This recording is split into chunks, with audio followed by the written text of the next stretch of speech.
Suddenly, Si-Chen opens his eyes and finds himself in a hospital bed. He's confused to see people walking around outside, and a world that isn't on fire. Looking at a calendar, he realizes he has returned 10 years into the past to his university days. The date is May 16, 2015-7. This is exactly 3 years before the first Demon King, Wrath, is supposed to appear and open the gates of hell. A system message appears in his vision, stating that the fusion for power called gluttony is complete. Si-Chen realizes this is his one chance to change the future. He checks his status window and sees that, even though he is level 1, all his stats are at 100. In his previous life, he was at the very bottom of the food chain at the National University for Awakened Powers, a school that only takes students with potential. He spent 4 years being a punching bag for everyone else because he didn't awaken his powers until much later. A new screen pops up showing the Lightning Assassin, class, which was his title in the future. He can feel a familiar power flowing through him, and realizes he might have inherited his future abilities or awakened much earlier than before. He decides to test his strength, but he's interrupted when his roommate, Ma Long, bursts into the room. Ma Long is an E-rank flower chanter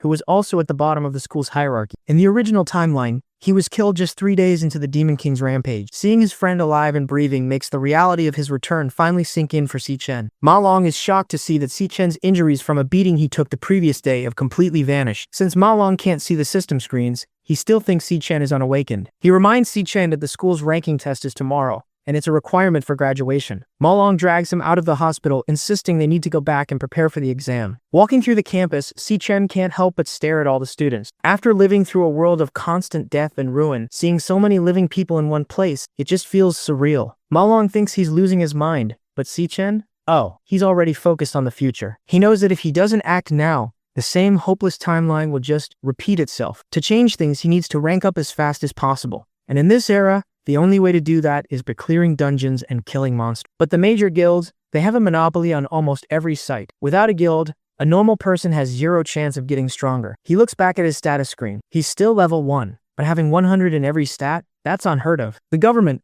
they use a ranking system from S to E to categorize everyone's power. Most students remain E rank their entire lives, and only those with talent or connections ever reach D rank. Si-Chen knows that based on his past experience, he's already far beyond a typical student. Just as he's thinking this, a basketball flies out of nowhere and slams into Ma Long's face, knocking him to the ground. A group of bullies, they're sitting on the nearby steps, and they start laughing at them. The leader, he mocks them for recovering from yesterday's beating so quickly, and demands they go buy 2 cases of drinks for his team. Ma Long is instantly terrified and starts apologizing, offering to go to the store right away to avoid more trouble. Si-Chen stops him, telling his friend that he isn't the one who should be apologizing. Looking at the leader Si-Chen, he starts to remember exactly who this guy is. Memories of their previous encounters flood back, you know? He recalls a time when these same guys, they dragged him into a restroom, held his head underwater in a sink while Ma Long, poor Ma Long, begged them to stop. The bully, he claimed he was just helping Si-Chen by giving him a nudge to finally awaken his powers. In that memory, Si-Chen eventually passed out from the drowning, and the bullies, they just walked away because they were bored. Seeing that same face now, Si-Chen realizes he's finally in a position to settle the score. As Si-Chen stands there, he thinks about how pure evil isn't something exclusive to the demon realm.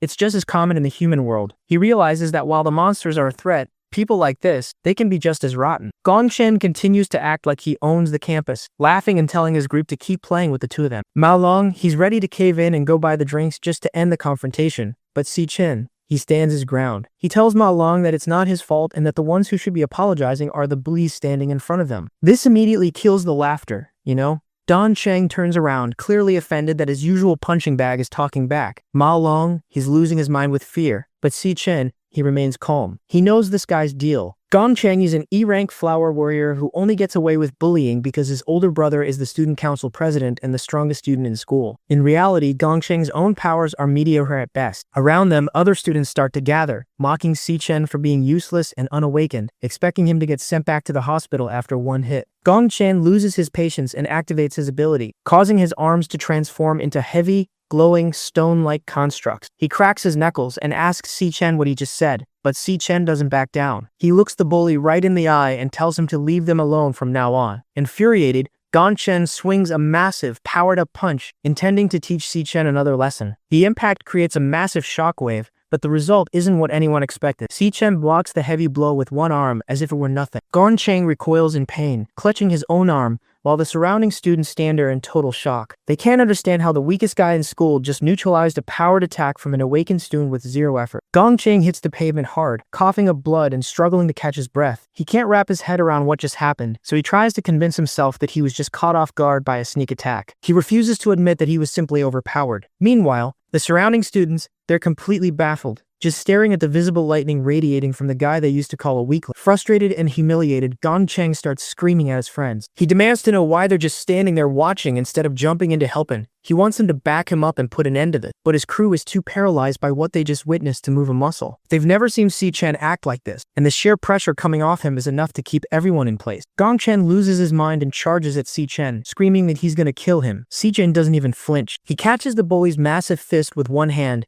and tells him that he's pathetic. With a single lightning-infused punch, Si-Chen sends Gong-Chen flying across the area. The impact is so hard, it leaves Gong-Chen unconscious and bleeding against a concrete wall. Everyone watching is paralyzed with fear, especially Ma Long, who can't believe how strong his friend has become. Si-Chen takes a moment to check his system and reaches a few conclusions. He can still use his Lightning Assassin class, and even at level 1, his base stats are high enough to easily overpower an E-rank student. However, he notices a problem. Despite winning the fight, his stats haven't increased at all. He wonders if simply knocking out a human isn't enough to trigger a level up. He starts walking toward the unconscious Gong-Cheng, charging lightning in his palm. Ma Long is terrified, screaming for him to stop, asking, "What in the world are you doing?" Si-Chen, though, he just ignores him, focusing entirely on discovering different ways to gain experience in this world. Just as Si-Chen is about to continue his assault, Ling Yu, the student council vice president, intervenes. She reminds him that they are still on school grounds, and suggests that Gong-Cheng has already received enough punishment. Si-Chen drops the bully, noting that the student council is very quick to defend their own.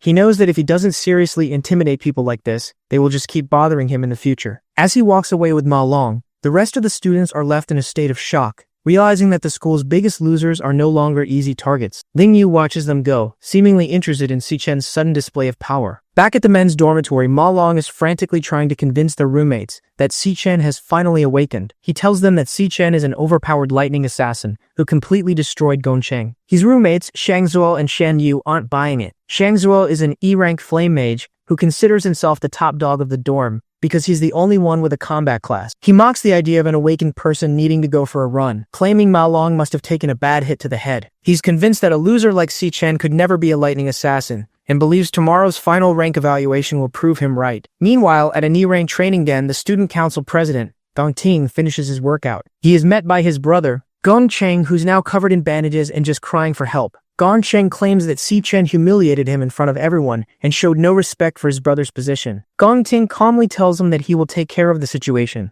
Later, while having a lavish dinner with Ling Yu, they discuss the academy's power structure. Ling Yu mentions that there are fewer than 10 D-rank students in the entire school, and that Gong Ting has already recruited all of them. She notes that ordinary students have zero chance of getting stronger because they don't have access to monster dungeons like the student council does. While the elites are busy having dinner, Si-Chen is out in the middle of a rainstorm. He's running 20 kilometers while carrying a 100 kilohertz load. He knows that even with his special system, basic physical training is the only way to build a foundation solid enough to handle high-level powers. He isn't worried about the opinions of his roommates or the threats from the student council. His only focus is pushing his body to the absolute limit to prepare for the ranking test and the chaos that is scheduled to begin in 3 years. An awakener's potential is directly linked to their physical strength. Si-Chen knows that only a powerful body can handle the true limits of a high-level class, so he pushes through his training in the pouring rain. Even with his current power, it isn't enough. In the year 2160, the Demon King Wrath is destined to emerge and slaughter millions, This is the monster that threw open the gates of hell and allowed the other Demon Kings to invade. Most importantly, Wrath is the one who killed Si-Chen's little sister. He remembers her dying in his arms as the world burned. He has 3 years before that descent,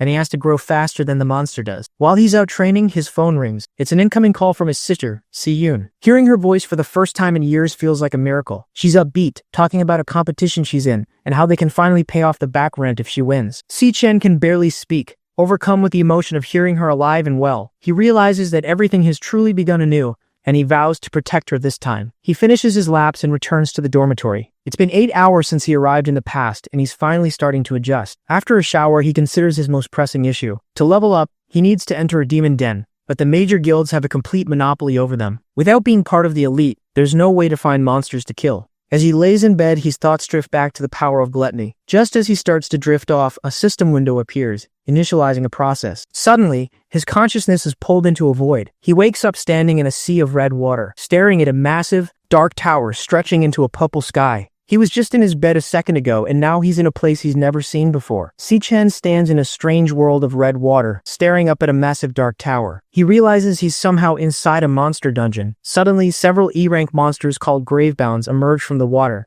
Even though he's confused, he doesn't waste any time. He switches to his Lightning Assassin class and starts clearing them out. He notices that killing these monsters actually grants him experience points and loot, something he couldn't get from fighting the bullies at school. Dealing with these weak monsters is a walk in the park for him. Within a few moments, he hits level 2 and then level 3. His status window shows that every stat has increased by 5 points. This is exactly what he needed, a private place to train where the guilds can't stop him. However, a new system message pops up over a dead monster labeled Devourer. He decides to test it out. As he activates the skill, the monster's corpse is absorbed into a glowing light and transforms into a card. This card grants him the new class, Gravehound King, a cloud warrior type. Si-Chen is stunned. The standard rule for everyone in this world is that you can only ever have one class, but thanks to the power of gluttony, the very same ability that belonged to Demon King Lan Yue, Si-Chen can now hold multiple classes at once. The potential is limitless. He could, essentially have an endless number of powers. While he wonders why he was given this specific ability and what the purpose of the tower is, the ground begins to shake violently. A massive rumble echoes through the area,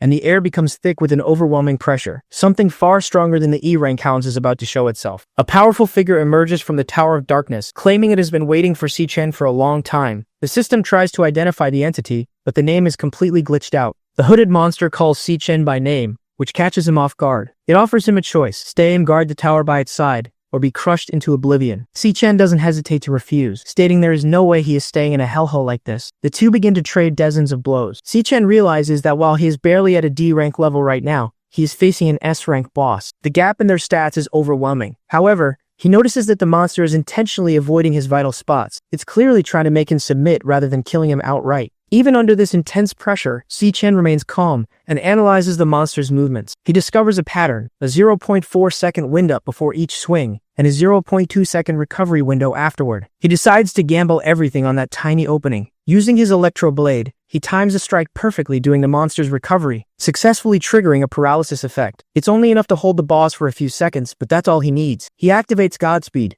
boosting his movement tenfold, and bolts toward a light source he spotted earlier. He thinks he's found the exit, but as he reaches for it, the light vanishes. The monster appears behind him, revealing that the light was just an after image it left behind. It tells him that the exit he's looking for doesn't exist, because this isn't actually a monster dungeon. The boss is impressed that Si-Chen can find a flaw in its technique and stay so composed while facing certain death. It then sheds its hood and reveals its true form, an S-rank star warrior, known as an abyssal fiend. Si-Chen is frozen in shock. This is the exact same form he saw on the Demon King Lan Yue in his previous life. The creature looks at him and calls him the one who will bring hope. The morning sun pours into the dorm room as a voice yells for everyone to wake up. Si-Chen jolts awake in his bunk, feeling the physical shift in his own body. He realizes that the entire encounter with the abyssal fiend wasn't just a dream. He has actually reached level 10 and acquired a legendary class. More importantly, he now holds the key to the Tower of Darkness. He knows that today is the day of the ranking evaluation, and he's no longer the same weak student who used to get bullied. As he gets out of bed, he prepares himself for the test that will officially reveal his new strength to the entire academy. Krang Di finishes his thought by leaning right into Si-Chen's face,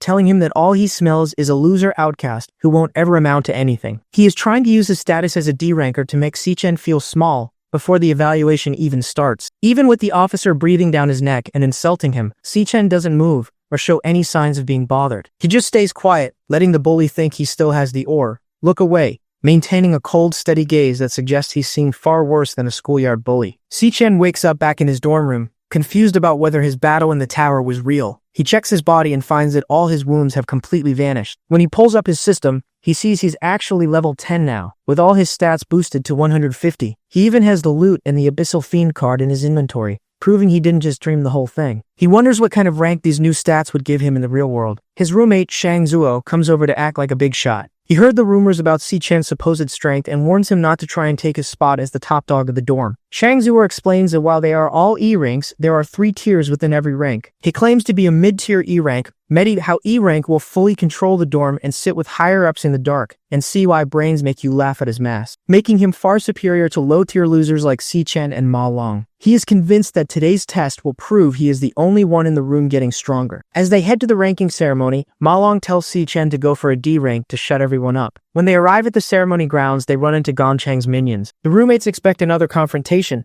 but as soon as the bullies see Si Chen, they freeze in terror. Instead of attacking, they bow deeply and address him as Sir, showing they are still traumatized from their last encounter. This leaves Shangzhu and the others wondering if Ma Long was actually telling the truth about Si Chen's power. A student council officer named Chen Di approaches to talk trash. He mentions that Si Chen is the one who messed with the president's brother. He leans in close, claiming he can smell a person's strength, and tells Si Chen that he only smells like a loser who will never amount to anything. Si Chen doesn't flinch and simply asks if the guy is a dog. Just before Qiang Di can lose his temper, the student council president, Gong Ting, steps in. He tells his officer to stand down, admitting that his younger brother was at fault and deserved what happened. The ranking assessment finally begins. The head scientist explains that students will enter an artificial dungeon to unleash their energy against a magical core. This core measures their current output and sends the data to a public screen. Shangzhu is called up first. He enters the portal and blasts the core with his flame magic. The machine processes his power and confirms he is still a mid-tier E rank. The crowd waits for the most important part of the data, the potential stat. This measures the highest rank an awakener can possibly achieve in the future. Shangzhuo's potential is revealed to be C rank, which is high enough to get special attention from the government. Despite the good potential score, Shangzhuo was visibly frustrated that his actual rank didn't improve to D rank after 2 years of training. Ma Long tries to comfort him, pointing out that most of them will likely score even worse. Shangzhuo and Ma Long both receive E rank low-tier results with C rank potential. Ma Long tries to look on the bright side, telling a depressed Shangzhu that D-rank students are rare and there might not even be many new ones this year. However, the mood shifts as more talented students begin to step up. Shangzhu eventually exits the portal, boasting a D-rank low-tier result and an impressive A-rank potential, proving he is more than just a loudmouth. The atmosphere reaches a fever pitch when the student council president, Gong Ting, is called to the stage. As the heir to the Imperial Guild and the top student in the school's history, everyone is eager to see his limit. Inside the artificial dungeon, Gong Ting prepares to strike the core. He deliberately decides to suppress his power. He's planning to save his true reveal for the graduation exams, to make a bigger impact. But despite holding back, his results are historic. The display shows he is a D-rank high tier with S-rank potential. The crowd, it erupts in cheers, and the scientists immediately decide to report these results to the higher-ups, because an S-rank potential, that's considered a national treasure. Watching from a private balcony, Headmaster Yuan Long asks Ling Yu if she came specifically to see the president's record-breaking performance. She just smiles and admits she's actually more interested in the results of a different student. Right as the excitement from the president's turn begins to settle, the announcer calls the next name on the list. Si Chen steps forward, looking completely calm as his name echoes through the stadium. Qiang Di, he mocks the group, calling them, a dorm full of E-rank losers who will just humiliate themselves at the graduation exam. Ma Long shouts back, telling the officer to wait, cause Si Chen, he'll make him eat his words. Si Chen enters the assessment portal while the roommates and student council members watch. Inside the chamber, Si Chen, he faces the magical core, a biological device used to measure energy. Joining a top guild, like the Imperial Guild, is the only way to have a successful future, and the upcoming graduation combat exam, that's the best place to prove one's worth. The exam uses 10-man teams, and the winning team, they get recruited by the Imperial Guild immediately. Qiang Di introduces a new D-rank member to Gong Ting, completing their elite 10-person squad. They're confident they have the strongest team, while Si Chen's group, it's viewed as the weakest. Outside, everyone waits for Si Chen's results. As time passes with no data, students start to leave, assuming he's too weak to even register a rank. Gong Ting prepares to head out as well, but then, the screen begins to flicker. Suddenly, it displays a D-rank, high-tier result. Ma Long, he celebrates wildly, while Gong Ting and his officers look on in disbelief. Inside, the system alerts Si Chen of an abnormality. He realizes his level 10 base stats are already equal to a high-tier D-rank, without using a class. He decides to switch to his weakest class, the Gravehound King, just to see what happens. The screen outside updates again, jumping to C-rank mid-tier. The crowd, they go into a frenzy, unable to understand how his rank is rising. Gong Ting, he's confused, and the scientists, they assume the machine's having a system error. Si Chen, he decides to test his full power, and he switches to the Abyssal Fiend class. This causes the core to react violently, sending a massive purple vortex into the sky above the university. Everyone looks up in terror at the phenomenon. The screen starts flashing warnings because the potential rank it exceeds the system's maximum bounds. Seconds later, the magical core explodes, sending a shockwave right through the stadium. The scientists they rush inside to find the core is shriveled up and, well, died. Si-Chen stands there, realizing he pushed the device too far. However, he uses his gluttony power to devour the remains of the core. He successfully acquires an A-rank skill called Delicate Magical Core, which allows him to see the ranks and threat levels of everyone within 100 meters. He tests it immediately and sees that Gong Ting is actually a C-rank high tier who has been hiding his true strength. The scientists announce that the day's testing is suspended and Si-Chen's data was likely corrupted. As the roommates try to take Si-Chen back to the dorm, Kyung-di blocks their path. He screams at Si-Chen, accusing him of breaking the machine and wasting the student council's time. Si-Chen begins to charge as lightning, thinking about taking the officer out. But Gong Ting, he stops the fight. The president, he tells Cheon-di to be respectful to their new teammate. He offers his hand to Si-Chen, inviting him to join his squad for the graduation combat exam, so they can achieve the highest score in the school's history. Gong Ting, he shocks everyone by personally inviting Si-Chen to join his elite squad. The surrounding students, they can't believe it. And Chang-di is especially bitter. He realizes that if Si-Chen joins, someone will have to be kicked off the team. He can't understand what makes this guy so special, but since the president made the offer, he tries to act fake and welcoming. He puts a hand on Si-Chen's shoulder to welcome him to the team, but Si-Chen immediately slaps his hand away. He bluntly states that he's not interested. Cheong-di and Gong Ting, they're stunned by the total rejection. Si-Chen tells them they're too loud and warns them never to bother him again as he walks away. This sends Cheong-di into a literal fire-breathing rage, while the other students gossip about how much guts it took to reject the student council president. They realize that with a C-rank assessment, Si-Chen must be aiming for first place on his own. Gong Ting keeps his cool, telling his team that it isn't a problem and that Si-Chen clearly has his own plans. Watching from the balcony, the headmaster is disappointed that the two didn't team up to set a new school record. Ling Yu, however, finds it much more interesting. She views the rejection as a declaration of war, noting that while Gong Ting was born with a silver spoon, he's definitely not a pushover. Back on the field, Gong Ting wonders if the assessment results were actually accurate. He vows that no matter what, he won't let anyone take the top spot from him. Chang-di tries to suck up to him, offering to teach Si-Chen a lesson, but Gong Ting shuts him down, acting like he's above being petty. Gong Ting tells the team to go to karaoke without him, but as he leaves, he tells Chang-di that whatever he decides to do has nothing to do with him. Chang-di catches the hint. The president is giving him a silent green light to attack. 10 minutes later, Chang-di's goons report that Si-Chen has left the campus to go home without even eating. Chang-di thinks the timing is perfect because off-campus anything goes. As Si-Chen walks through the city, he thinks back to the ruined future. In his past life, a top guild encountered a monster in the Holy Land that was stronger than anything they had ever seen. Wrath. The guild was completely wiped out, and Wrath descended to destroy the human world. To prevent this, Si-Chen needs to find that dungeon as soon as possible, but he needs a massive amount of money to start his plan. He heads to the Mithril Monster Exchange, the nation's largest resource hub. He approaches the counter and drops several monster fangs. The male clerk is dismissive, wondering how a student got these and calling them junk once he realizes they are E-rank Gravehelm fangs. He's more interested in VIP clients and hands the trash order off to a newbie clerk named Miss Lee. Si-Chen receives 18,000 for the fangs, which is enough to cover his rent for now. But then, he reaches into his inventory and pulls out a massive, glowing greatsword. He asks for an appraisal, and Miss Lee is completely stunned by the quality,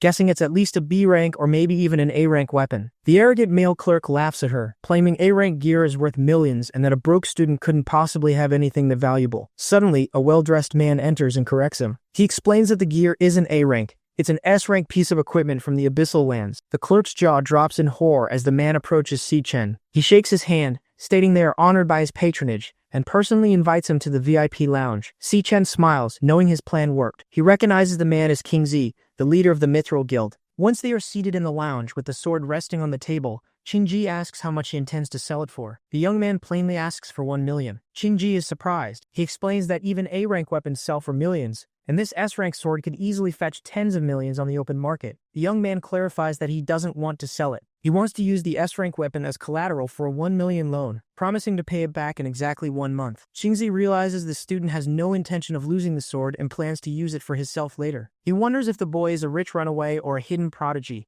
but knows he isn't an ordinary student. The young man adds that he will repay the principal in a month and include a 10% interest payment the month after. Qingji asks the appraiser to step outside. He tells the young man that he knows he attends the National Awakener University, and their senior graduation exam is exactly 1 month away. The prize money for first place is exactly 1 million, which perfectly matches the loan repayment amount and date. Qingji guesses the young man is completely confident he will win first place. He also deduces that since the boy can't just wait a month for the prize money, He must be in desperate need of cash right now to risk putting up an S-rank item as collateral. Seeing an opportunity, King Ji makes a counteroffer. He offers to loan him 1.5 million in cash on the spot with 0 interest for 1 month. He extends his hand, asking the young man to consider this the start of a friendship between them. He promises to keep their discussions strictly confidential and asks that the young man bring any future trading needs to his exchange facility first. The young man is impressed that Qingzi figured out his exact situation with just a few details. Instead of taking advantage of his desperate need for cash, Qingzi offered better terms just to build a long-term partnership. It makes complete sense to him why Qingji eventually turns the Mithril Exchange into the world's premier exchange facility in the future.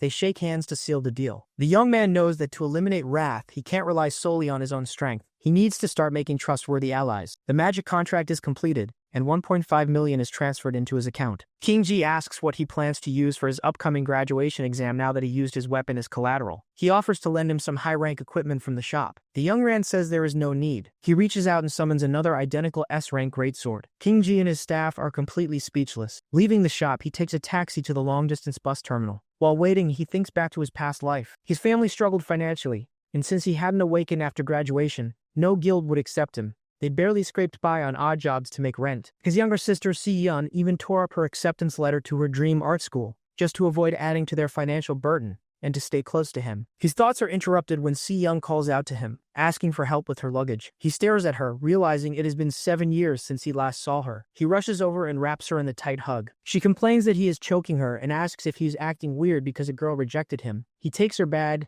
and they start walking home as she talks about her bus ride. Looking at her, he silently vows that he won't let her suffer anymore this time around. Meanwhile, in an alleyway along their route, a group of armed thugs is lying in wait. Their leader, wearing a floral shirt and smoking a cigarette, confirms this is the path Si-Chan takes to get home. He orders his men to hide and jump him the moment he shows up, wanting to teach Si-Chan what happens when you mess with him.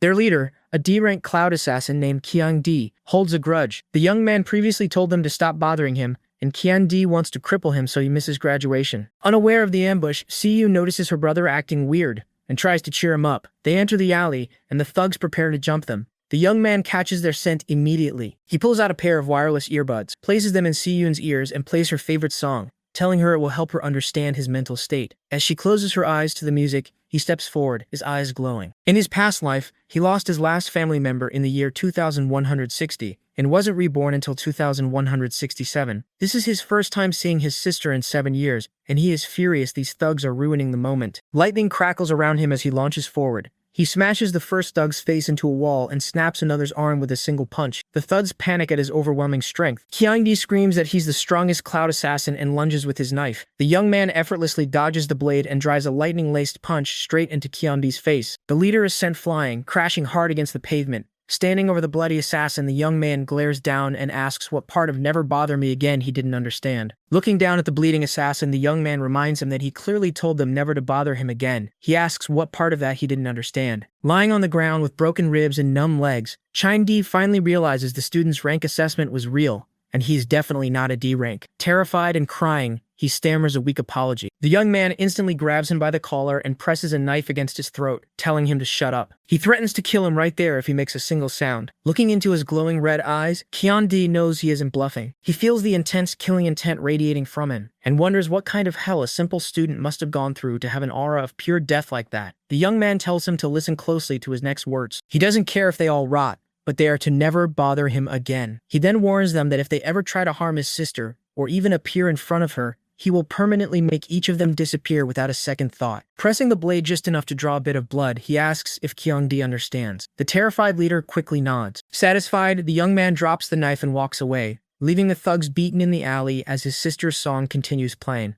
As Si-Yun listens to the song, tears start falling down her face. The lyrics are incredibly sad and lonely. She wonders what her brother has been through to relate to something like this, feeling like he has lived through a lot even though they've only been apart for a few days. She thinks about how she's always been by his side and wipes her tears, telling him he's taking his lonely joke a little too far. He suddenly hands her a red box. Inside is a golden pen. She immediately recognizes it as the latest magic holographic pen from Dragco, an item that costs over 10 grand. Completely shocked, she asks where he got the money for it. Watching her, he thinks back to his past life where he failed to protect her in her dreams. He silently vows to protect everything about her this time around. Si-Yu nervously suggests returning the pen, claiming it's way too expensive and that she doesn't even like it that much. But she chests it out anyway, drawing a glowing pink fish in the empty air. She is amazed that it actually works. He just smiles and tells her she can use it as long as she likes it. Later, they sit at home eating bowls of noodles. He praises her cooking, but Siyun brings up their living situation. She scolds him for throwing money away on a pen when they still need to pay rent. He casually replies that he already paid this year's rent in full. Siyun is stunned. He quickly makes up an excuse, saying he started a small business with a friend and made some good money. Siyun knows he's a terrible liar.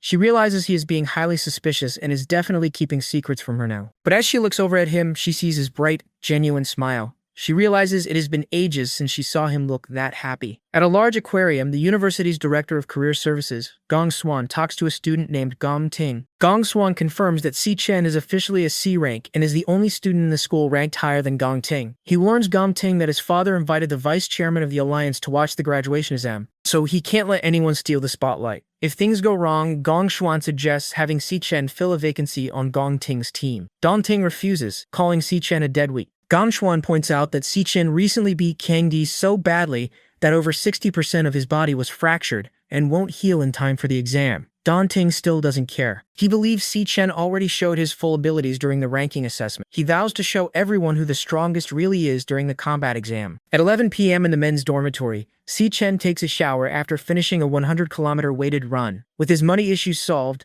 he is ready to focus on his real plan after graduation. His next step is to win the 1 million prize money to pay back his loan from Chinji, knowing he will need him for future deals. Lying in bed, Si Chen notes he has less than a month before the exam and needs to level up a few more times. A loading bar appears in his vision, and the glutton system initiates. Walking up the steps of a massive red tower, he checks his system stats. His weakest class, Gravehound King, is officially assessed as a C rank. His strongest class, Abyssal Fiend, doesn't display a rank because its potential exceeds the system's maximum bounds. While it is an S-rank class, he can't use its full potential yet, and doesn't know exactly how much more power it holds. He also notes that the ranks of his 2 remaining classes are currently unknown. To test his limits, he pulls out an SSS-Rank item called the Time Rift Key. The system describes it as the only key capable of unlocking the gates to the Tower of Darkness. He uses the key and the large stone doors rumble open, revealing a swirling purple portal. Wondering what is waiting for him inside, he steps through the vortex. As he arrives, he looks around in surprise, trying to make sense of his new surroundings. He steps out into the fallen star wastes and immediately drops to his knees. The surface gravity here is insanely high, roughly 10 times normal. The door behind him vanishes. To reopen it, he figures he has to kill the floor's boss. Right now, he can only use about 30% of his strength in this environment. A B-rank monster called the Phantom Lion appears. He quickly switches to his Lightning Assassin class and summons an electric blade. When the lion lunges, he tries to counter with a vital hit to paralyze it, but his attack misses completely. The extreme gravity makes his body feel incredibly heavy, severely impacting his speed and precision. The assassin class is virtually useless here. The lion easily tackles him to the ground. Realizing he needs a different approach to deal with the monster's strength, he switches classes again, this time to the Purgatory Rakshasa. As a warrior class, it gives him massive bonuses to his strength and stamina. Using his new stats, he effortlessly punches the lion off of him. He then activates his gravity manipulation skill, stacking gravity on his fist to the absolute max to increase his downward impact force. His power surges as the gravity multiplier climbs rapidly to 200, 400, and then 600%. With gravity stacked to 600%, his punch is amplified 60 times. He slams the Phantom Lion into the ground, destroying it. He catches his breath as the system awards him 12,000 XP, bringing him to level 11. Checking his stats, he notes that every star on a class card represents a stat multiplier. His Purgatory Rakshasa class has 11 stars, providing a higher overall amplification than his 9-star Lightning Assassin class. Still, it took everything he had just to beat a single B-rank monster, meaning neither class has broken past the B-rank limit yet. He then notices the system didn't give him a Devourer prompt for the lion, and the exit gate hasn't appeared. Looking up, a large black portal opens in the sky. Glowing eyes appear inside the void. He realizes the real 4 boss hasn't even shown up yet. Several more Phantom Lions jump out of the portal. The monster he just used all his strength to kill was just a basic mob. The lions lunge at him, slashing across his chest. As they attack, he finally understands the Purgatory Rakshasa's warning. The open door brings endless pain, but he has to endure and conquer it all. Suddenly, Si Chen gasps and sits up in bed, waking up from the simulation in a cold sweat. Si Chen wakes up in a cold sweat in his dorm room. The feeling of his muscles tearing and skin separating from the bone in the simulation felt completely real. He knows there are no shortcuts to getting stronger,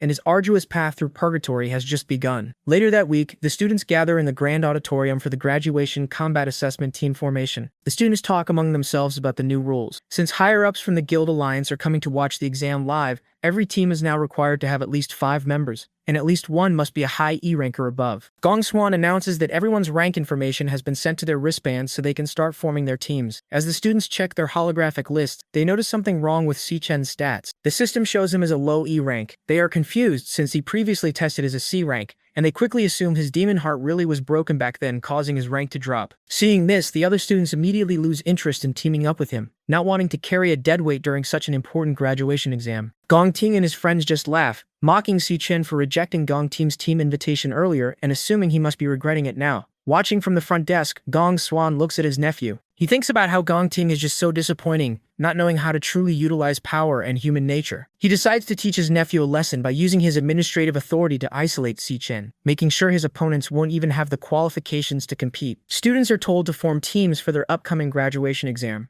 Everyone rushes to join the student council president, Gong Ting, because being on his team practically guarantees a good career. Meanwhile, Si-Chen and his roommates are struggling. To even enter the exam, they need a 5-person team with at least one high-tier E-rank member. Currently, they only have 4 people. Si-Chen's rank has been listed as low-tier E-rank, putting him at the very bottom of the school. He knows the graduation scores based on performance in a monster dungeon where the number of enemies scales with team size. Having more teammates doesn't automatically mean a better score. Quality matters more. Si-Chen suspects the director of career services, Gong Swan, tampered with his records. Gong Swan shares a name with the president and likely lowered Si-Chen's rank so no one would want to team up with him. One of their roommates, Shang Zuo, is a mid-tier E rank. Another group tries to recruit him, calling the rest of the dorm trash. Shang Zuo refuses to abandon his friends, even if it means missing the exam. Si-Chen realizes they're being targeted and decides to take matters into his own hands. A system notification appears, confirming a class change is complete. Awe surges through him as his appearance shifts. He decides to take advantage of the university's tradition that allows 1v1 challenges at any time. His plan is simple: defeat Gong Ting in front of everyone to prove his strength. Once he shows his true power, he expects high-ranking students will want to join his team. Just as he prepares to make his move, a girl enters the room. She achieved D rank back in middle school and asks to join their team, promising she won't be a burden. The girl, Ling Yu, wants to join Si-Chen's team, but the director of career services, Gong Swan, tries to stop her. He claims that as an exchange student she's ineligible and lacks an official rank assessment. Just then, the principal arrives, surprising everyone with what looks like teleportation. Si-Chen can't even see his or Ling Yu's ranks. The principal tells Ling Yu it's better if she stays out of this, but then starts talking about the school's duty to its students. Fearing the principal knows about his rule tampering, Gong Swan quickly changes his tune. He declares that any team can join, even if they have fewer than 5 members or low ranks. Si-Chen's roommates are thrilled. They form their team and name Si-Chen as the captain. The principal watches with interest, wondering how this underdog group will perform compared to Gong Ting's elite squad. As captains start picking dungeons, Si-Chen doesn't hesitate. He submits his choice immediately, catching everyone off guard. The entire room erupts in shock. His roommates are in a complete panic, screaming at him to undo the selection. They can't believe he chose such a dangerous dungeon, but Si-Chen just stares ahead, completely unfazed. The graduation battle examination marks the first time students form teams to enter a real dungeon. They earn credit by defeating mobs and monster wards. The scoring system is straightforward. 10 points for a full clear, 20 points for slaying the boss, and another 20 for finishing within an hour. Different dungeon ranks have different multipliers. An F-rank dungeon offers a max score of 75 points, while an E-rank offers 100. The rewards are life-changing. Every member of the highest-scoring team gets an offer from the Imperial Guild. The class MVP is appointed to a management position within that guild and receives a prize of 1 million yuan. Historically, the highest score ever recorded was 90 points, set by a genius who now leads the Imperial Guild. In the lecture hall, students discuss their strategies. An E-rank dungeon is considered very tough, requiring at least 3 D-rank students to even stand a chance. Most expect Gong Ting's talented team to be the ones to challenge the all-time high record. Suddenly, a notification pings. A team has already submitted their choice. It's Si-Chen's team, and they selected a D-rank dungeon. The room falls into a state of shock. No student has ever beaten a D-rank dungeon before. Si-Chen's teammates are losing their minds, asking if he's gone crazy or just pressed the wrong button. Si-Chen remains completely calm, simply stating that he has thought this through. Moments later, another notification sounds. Gong Ting's team has also selected a D-rank dungeon, deciding to match the challenge. The other students start whispering and laughing at Si-Chen. They assume his team is just acting tough for attention because they're likely to finish in last place anyway. They predict the team will fall apart before the exam even starts. Si-Chen's friend with the glasses is terrified but notices a powerful aura coming from Si-Chen. He realizes Si-Chen is no longer the person who used to lean on him for everything. Despite his fear, the friend hits the confirm button, promising to stick with Si-Chen until the very end. The final teammate is frustrated and calls the situation psychotic, but he eventually gives in. He figures they are graduating soon anyway, so they might as well go all out. With everyone's confirmation, Si-Chen's team is officially locked into the D-rank dungeon. Si-Chen and his 3 roommates have officially formed their team, but the tension in the room is high. He apologizes to his friends for his reckless choice, admitting he picked the D-rank dungeon specifically to aim for the MVP title. The stakes are huge, because the class MVP gets a direct management position in the Imperial Guild and a 1 million yuan prize. Dan Ting is visibly rattled by the move, something Ling Yu knows has never happened before. The principal and Ling Yu discuss the extreme risk. While the D-rank dungeon offers a massive score multiplier, the difficulty is several times higher than what students usually handle. Ling Yu points out that even a C-rank awakener would find it impossible to solo. With only a month left, most teams are staying in the combat simulation rooms to practice their elemental abilities against digital monsters. Si-Chen decides to ignore the simulators entirely. Instead, he forces his roommates into a brutal physical training schedule, involving dodgeball, sprints, and shuttle runs. They complain that this isn't a triathlon, but Si-Chen explains his reasoning. Simulations are just theory. In a real dungeon, fear takes over, and instincts are what matter most. He is training their endurance and reaction speed, so they can survive when their powers aren't enough. He reminds his team that nobodies, like them, don't have the status or privilege to train in real dungeons like the elite students do. The graduation exam is their only chance to break through the social barrier and surpass those born into power. He is determined to fulfill his promise to them and get them into the Imperial Guild. Staring down the path ahead, Si-Chen tells his team they will absolutely win. The live stream of the examination is about to begin. A total of 184 students are participating, divided into 28 teams. The vast majority of them chose the safest route, with 23 teams selecting the F-rank dungeon. 3 teams decided on the E-rank dungeon, and only 2 teams were bold enough to pick the D-rank dungeon. Sigrid, the Secretary General of the Global Guild Federation, finds this concerning. She points out that D-rank dungeons are considered dangerous even for professional hunters and asks if the school properly warned the students. The Director of Career Services assures her that everything was explained beforehand. He mentions that most students are currently E-rank with little real-world experience, so sticking to an F-rank dungeon is usually the most sensible choice for them. Before the team can even process that they're still alive, Si-Chen moves. He doesn't give the monsters a chance to regroup for a second dive. In a literal flash of lightning, he intercepts the attackers mid-air. His roommates can barely keep track of what's happening. When the snow settles, they see 3 dead Wraithwind monkeys lying on the ground. Shang Zhu is completely stunned, realizing that Si-Chen just soloed 3 D-rank monsters in an instant. While the officials watching the livestream expect them to drop out any second, Si-Chen is already proving that he's on an entirely different level than his E-rank status suggests.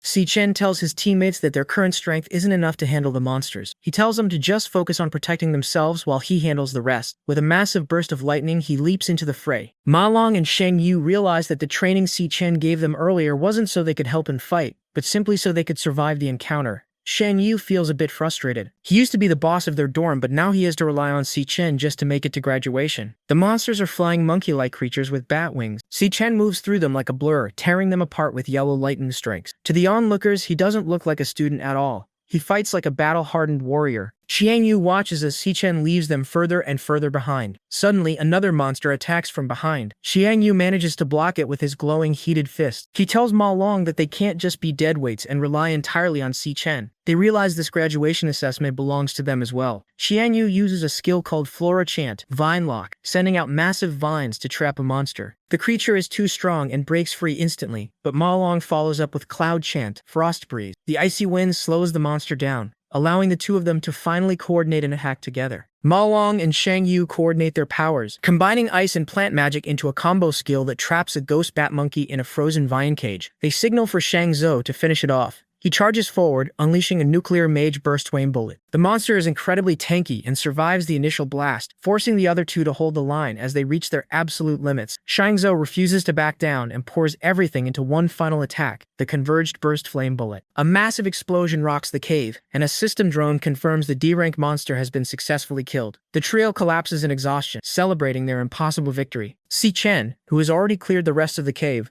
walks over and offers them a casual good job. Watching the live feed, an examiner is left speechless, unable to comprehend how trash students with 0 experience can take down a monster of that level. In a separate room, high-ranking observers take notice. One man with purple hair watches Si-Chen intently, remarking on his excellent performance and noting that the boy looks exactly like an old acquaintance of his. The purple-haired man finally remembers Si-Chen's name, while the examiner excitedly points out that the other team in a D-rank dungeon is already halfway through. This team, led by a flame soldier named Gong Ting, is tearing through not just toadstools with professional-level coordination. Using combos like Withering Him and Astrofusion to group and weaken enemies, Gong Ting finishes them off with a searing fracture. One teammate admits that the Gong family likely rigged the exam since these are the exact monsters they train for. They confidently head toward the boss, feeling like champions. Back at Cloudwood Summit's peak, Si Chen's team reaches the top only to find the Monster Lord, a massive frost wraith ape. It's busy tearing into a smaller monster, and its red eyes immediately lock onto the intruders. The boys are terrified, convinced one slap from that thing will kill them 10 times over. The giant beast lets out a roar and charges straight at them. While his teammates scream and scramble away in a panic, Si Chen remains perfectly still. He waits for the monster to get within range before exploding with yellow lightning. In a blur of speed, he leaps up and delivers a devastating kick straight to the ape's face. The impact is so powerful it sends a massive shockwave through the air, instantly crushing the creature's skull. Ma Long is the only one left conscious, shivering uncontrollably on the ground. Behind him, Si Chen and Shan Yu have been completely encased in massive pillars of ice. He realizes that if he were in a cloud class with a natural resistance to cold, he would have been frozen solid along with them. Just as he's trying to catch his breath, a sinister laughter echoes through the area. A massive skeletal figure towers over him, radiating an aura of absolute frost. This is the true lord of the dungeon, a terrifying ice monarch with a glowing blue core and a frozen crown. It looks down at the helpless Ma Long, laughing as if it's found its next toy. Ma Long pours everything into his perfect origin skill, desperately trying to thaw Si Chen. The Lich King doesn't just stand there. It launches more ice attacks to finish him off, but Ma Long doesn't stop. He screams through the pain,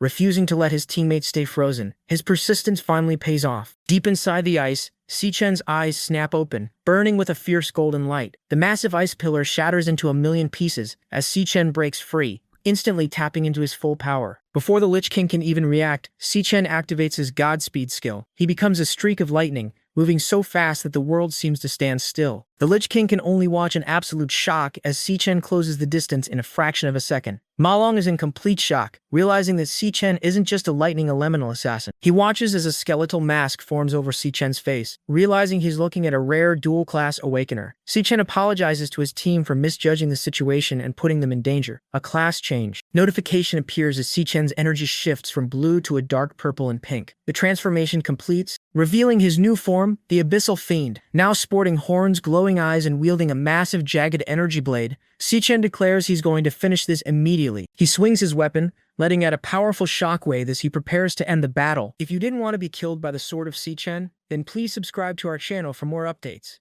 Now, move to our story. Si Chen apologizes for misjudging the situation and putting the three of them in danger. A system window appears, loading a class change. He clenches his fist, declaring that the danger ends now. The system confirms your class change is complete, shifting him to a level 16 Abyssal Fiend. He summons a massive, glowing, jagged sword and says he will finish this right away. The guy in glasses watches in shock. Normally, Awakeners can only get one class. There is a 1 in 10 million chance for someone to awaken two, making them an extremely rare dual classer. There are less than 10 of them in the world, and every guild fights to recruit them. But as the glasses guy looks on, he realizes Si Chen doesn't just have two. He's seen him use lightning, then ice, and now this dark energy. Si Chen actually has 3 classes. System notifications pop up, showing Si Chen's strength and stamina maxing out. He charges forward and unleashes a heavy slash. The glasses guy feels the shockwave and notices the monster's crushing aura is completely suppressed under Si Chen's attack. The giant skeleton screams. Si Chen's system activates triple calamity overload mode. He strikes the monster and completely shatters its skull. Si Chen lands smoothly.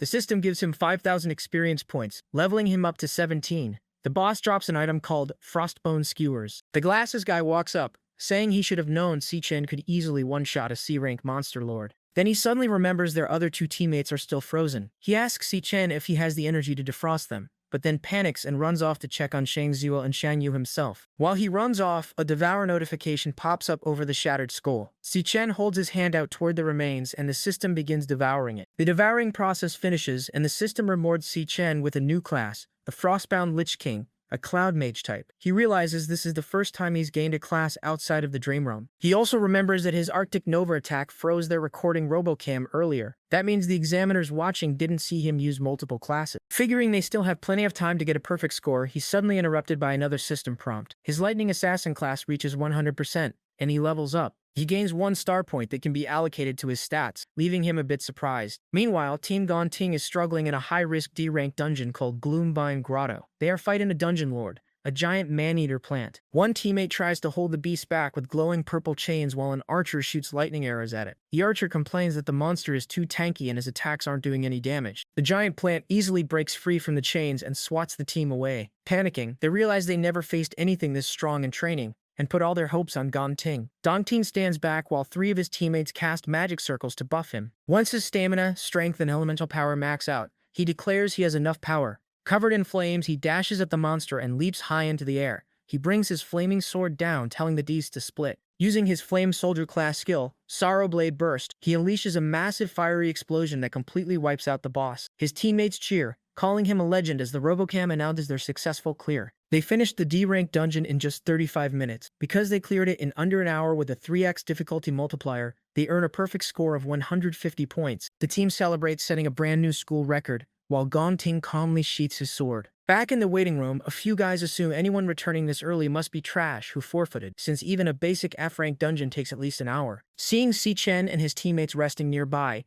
the guy with the earring walks over to mock him. He laughs, saying they chickened out and couldn't even finish the assessment. Before he can say anything else, his group calls him back because the vice chairman has arrived. The vice chairman walks into the room clapping, praising the outstanding performance he just witnessed. The earring guy and his friend stand at attention, but they are stunned when the man walks right past them and stops directly in front of Si Chen. The vice chairman calls Si Chen remarkable for clearing a D-rank Devil's Cave in just 21 minutes. He points out that even fully fledged professional guild teams would struggle to get a time like that. Hearing this, the earring guy is completely dumbfounded that Si Chen's team actually beat a D-rank, let alone so fast. Behind Si Chen, his teammates just smile confidently at the reaction. Si Chen recognizes the man as Carl Cavendish, the vice chairman of the World Guild Alliance. Since he is arguably the second most powerful person in the world, Si Chen wonders why he is here. Carl confirms Si Chen's name and notes that his trip wasn't a waste of time after all. Almost as an afterthought, Carl turns back and casually mentions that the Gon family's young master also did well leading a team to clear a D-rank. He compliments Guildmaster Gong Lin for teaching his son right. Gong Lin politely accepts the praise, but his expression looks visibly tense. Carl notes that it's getting late and he should head back. Someone nearby tells the principal he really hit the jackpot this time to find a pair of prodigies rarely seen in a millennium. The principal clears his throat and steps forward to announce the results. Since there is a tie for a perfect score, he announces that both teams are tied for the championship. Everyone on both teams is eligible to join the Empire Guild. Si Chen's team erupts in cheers. The guys yell that they made it into the Empire Guild, hugging Si Chen and screaming that they are set for life right out of graduation. Meanwhile, Gongting just watches quietly. The principal then adds that Captains Gongting and Si Chen will both be granted core management positions within the Empire Guild, and they will split the 1 million MVP prize money equally. Dumting glares at Si Chen upon hearing this. Si Chen suddenly realizes that means he only gets 500,000. He promised to pay Qingji back 1 million within a month. He starts thinking he will have to find a way to earn another 500,000 as quickly as possible. Before he can figure it out, Gongting steps up and declares there can only be one champion. He points right at Si Chen and demands a one-on-one tiebreaker with him. The principal and the crowd are shocked by the challenge. The principal tries to talk Gongting down, saying the assessment is already over and a tie for first place is a perfect outcome. He also whispers that Si Chen would never agree to an extra match. But Si Chen immediately turns around and asks that if he wins, does he get to keep the entire 1 million? The principal practically chokes on his own spit. Gongting scowls and tells him if he can beat him, he can take it all. Carl Cavendish smiles, finding the situation very interesting, and noting that the performance hasn't ended just yet. The two face off, ready to fight for the top spot and the full prize. Qingzi is sitting in an opulent room, telling Si Chen he didn't expect him to completely shatter the record with a perfect score. He points out that Si Chen is all over the news, which proves his decision to loan him money was a wise one. He tells him he doesn't need to pay back the 1.5 million, calling it an angel investment. Si Chen firmly declines, saying a debt is a debt and he must repay it. Qingji looks slightly surprised but listens as Si Chen explains why he came. First, he asks for a 1-week extension on the repayment deadline. He explains that since the graduation assessment ended in a tie, he received 500,000 less than expected. He then mentions he will be having a one-on-one tiebreaker with Gongting in a week, in a wild devil's cave outside the school. Hearing this, Qingzi looks shocked. He asks if they are really going into a wild devil's cave, pointing out that neither of them has professional guild training and it's far too dangerous. Si Chen tells him not to worry. Once he wins the tiebreaker, he'll get the remaining 500,000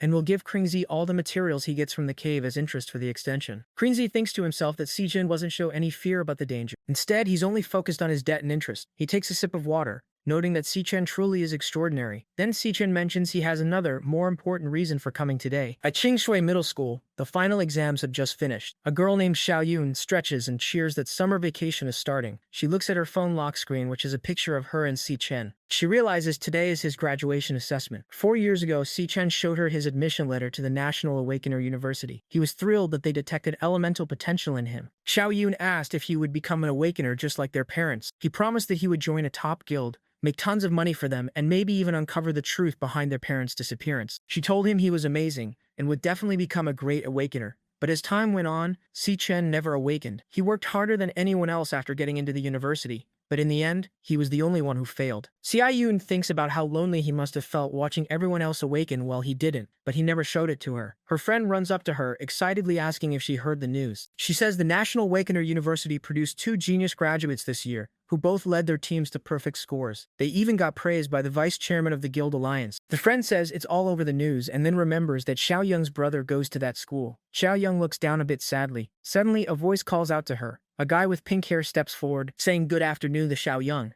Both girls look surprised to see him. The pink-haired guy invites Xiao Yung to a private penthouse room at 8 p.m. Xiao Yun ignores him, looking annoyed, and quickly walks away with her friend. He calls out, asking why she's walking so fast. In her mind, she's just thinking about how her brother's classmates are on the news for getting perfect scores, while he couldn't even awaken. Imagining him crying alone breaks her heart, so she decides to hurry home and cook a huge feast to cheer him up. That night at their apartment, Si Chen sits down to a table completely covered in food, including a massive hot pot. He's surprised and asks how she had time to make all this. As they eat, the evening news plays on the TV in the background, reporting on the university's graduation assessment. It mentions Vice Chairman Carl Cavendish visiting the scene. Su Chen just smiles and keeps eating his food. Xiao Yun watches him sadly, assuming he's just forcing himself to act tough to hide the pain of failing his assessment. Then the news anchor reports that the assessment ended in a highly rare dual champion outcome, with 2 geniuses leading their teams to perfect scores. The broadcast shows Carl Cavendish praising the students and specifically naming one of the team leaders, student Si Chen. Xiao Yun freezes, her eyes going wide in absolute shock as she realizes her brother is the one with the perfect score. Meanwhile, in a dark room, Gong Lin stands holding a bloody whip over his son. Gong Ting is battered, shirtless, and bleeding from several fresh cuts.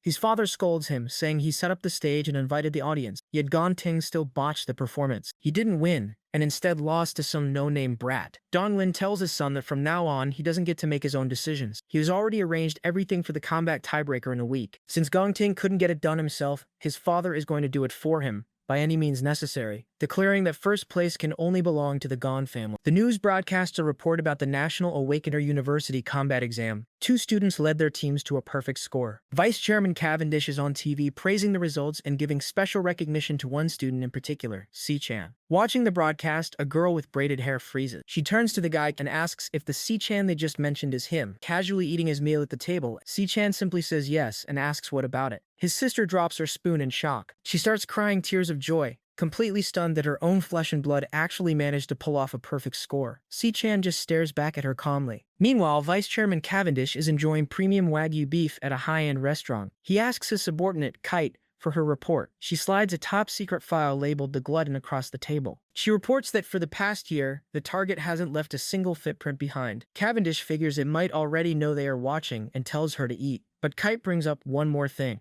She mentions someone suspicious who recently crossed paths with the vice chairman. She notes that the speed at which this person's abilities are growing is way too off the charts to ignore. At the same time, Si Chan is standing in a starry, rocky landscape. He is currently a level 17 lightning assassin. For the past 2 weeks, he has been grinding on the first floor of Dreadspire, nearly wiping out every monster there. He is fully adapted to fighting in a 10 times gravity environment. After his graduation exam, his lightning assassin class earned 1 star. He figures out that repeatedly hammering the same class raises its proficiency. He currently has 4 different classes, and none of them have hit their ceiling yet. He drops the newly obtained star directly into his most critical stat, speed. His speed stat reaches 740, which should put him at the level of an A-rank assassin. Despite that massive boost, he looks up at a giant glowing purple lion resting on a cliff. Even with his current speed, he still can't land a single hit on the floor's overlord. 2 glowing panthers then growl and charge directly at him. Si Chan uses his lightning assassin skill, Felicity God, and dashes forward covered in lightning. He realizes the Lion King Overlord has a weird ability. Every time he finds an opening and goes in for a strike,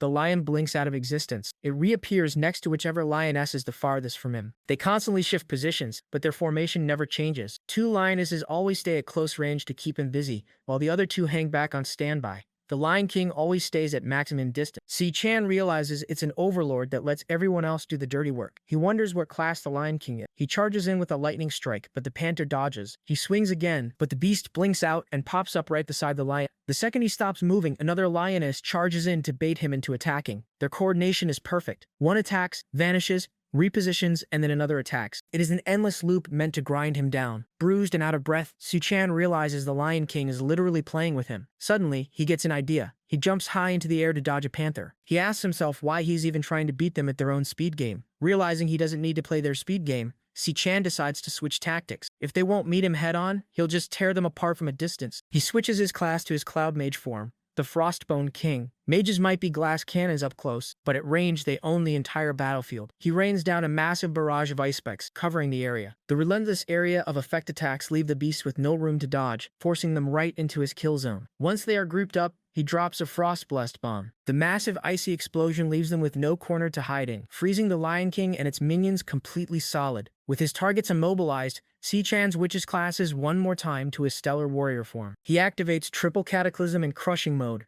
and drops down with a massive energy blade, shattering the frozen beasts to pieces. He declares the fight on the first floor of the Dread Spire officially over. As the icy dust settles, the system announces his victory. He levels up to 24 and receives his loot, 4 Phantom Strahd bones and 1 Phantom Strahd heart. Just then, a glowing red system prompt appears over the monster's remains, stating that they can be devoured. He reaches out and absorbs its energy to find out its exact class. It turns out the boss was a Stellar Tamer. Its own stats were weak, which is why it hid behind its contracted beast the entire time. Si-chan reviews the class skills. The teleportation ability, Stellar Warp, is genuinely good. The Force Beast Contracting, Stellar Pact, is interesting but relies on intimidation, meaning he'll have to go in pretty hard to tame a beast. Subtly, the illusion fades. The starry landscape vanishes, revealing an absolute wasteland of sand and giant bones. This is what the first floor of the Dread Spire actually looks like. A fiery portal to the second floor opens up in the distance. As Si-chan walks toward it, he hears a faint growl. He looks inside a massive skeletic ribcage and finds a tiny white lion cub trapped in glowing purple chains. He realizes this little guy didn't vanish when the Lion King died, meaning it wasn't a contracted beast.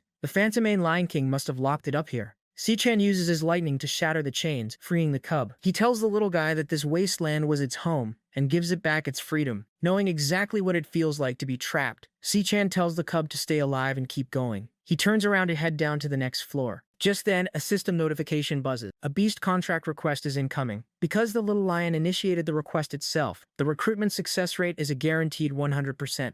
And it unlocks 2 new passive skills. The first passive allows Si-chan to boost the contracted beast stats, and any experience the beast earns is returned to him in equal measure. The second passive gives him access to the beast's live field of vision if it is ever in danger. Si-chan turns around in surprise. The little cub, identified by the system as Lion King Leo, is staring up at him, requesting to enter a contract. The system asks if he accepts. Si-chan looks down at the cub and asks if it really wants to come with him. The little lion eagerly nods with a small roar. Si-chan smiles and accepts the contract. The system confirms the contract is complete and activates his new passive skills. Si-chan smiles and Si-chan. With his new companion happily floating beside him, Si-chan tells Leo it's time to go. They walk toward the fiery portal leading to the second floor. Out of nowhere, a massive red slash tears straight through Si-chan's chest. Si-chan wakes up gasping for air in his own bed, drenched in sweat. He realizes he died right before entering the next floor, and wonders what that sudden red attack was. Still processing his sudden death, his stomach growls, and he decides he just needs some food. He sits at the table eating a bowl of ramen while his sister gets ready to leave for the day. She asks if he has his university interview today,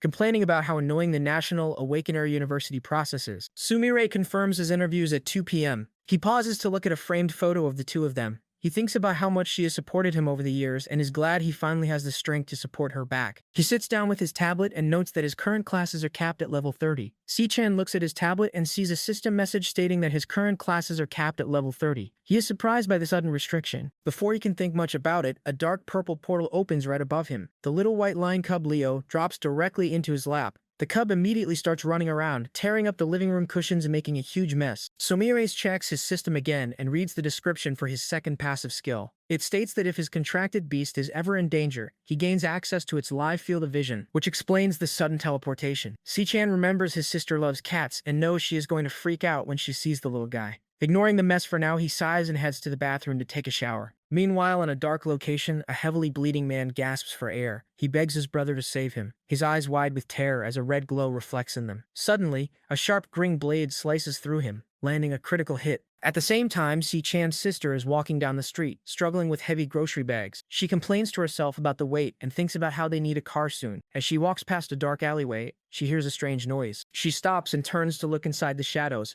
calling out to see if someone fell in there. Instead of someone hurt, a guy steps out holding a massive bouquet of red roses. Jin Do-chin. He tells her she is finally here and calls her Xiao Yun, saying he has been waiting for her. Jin tells her she left school in a rush last time and completely missed his invitation for a date, trying to impress her. Xiao Yun just stands there in silence. Xiao Yun ignores the invitation and asks how he found out where she lives. Jin brags that his dad is the director of the first hospital, so pulling a few strings to track her down was easy. Unimpressed, Xiao Yun states they're from completely different worlds and tells him never to look for her again. As she walks away, Jin gets angry. He aggressively grabs her wrist and yells, demanding to know if she has any idea how much effort it took to rent out that floor, complaining that he even invited a bunch of friends and that her not showing up would be completely disrespecting him. Xiao Yun glares right back, asking why she owes him any respect. She bluntly tells him that staking out her home like this is incredibly creepy. That sets him off. His expression darkens with rage as he angrily asks who she thinks she is. He yells that he tries to be nice. Without hesitating, Xiao Yun pulls back and headbutts him directly in the face, smashing his nose and sending him reeling backward.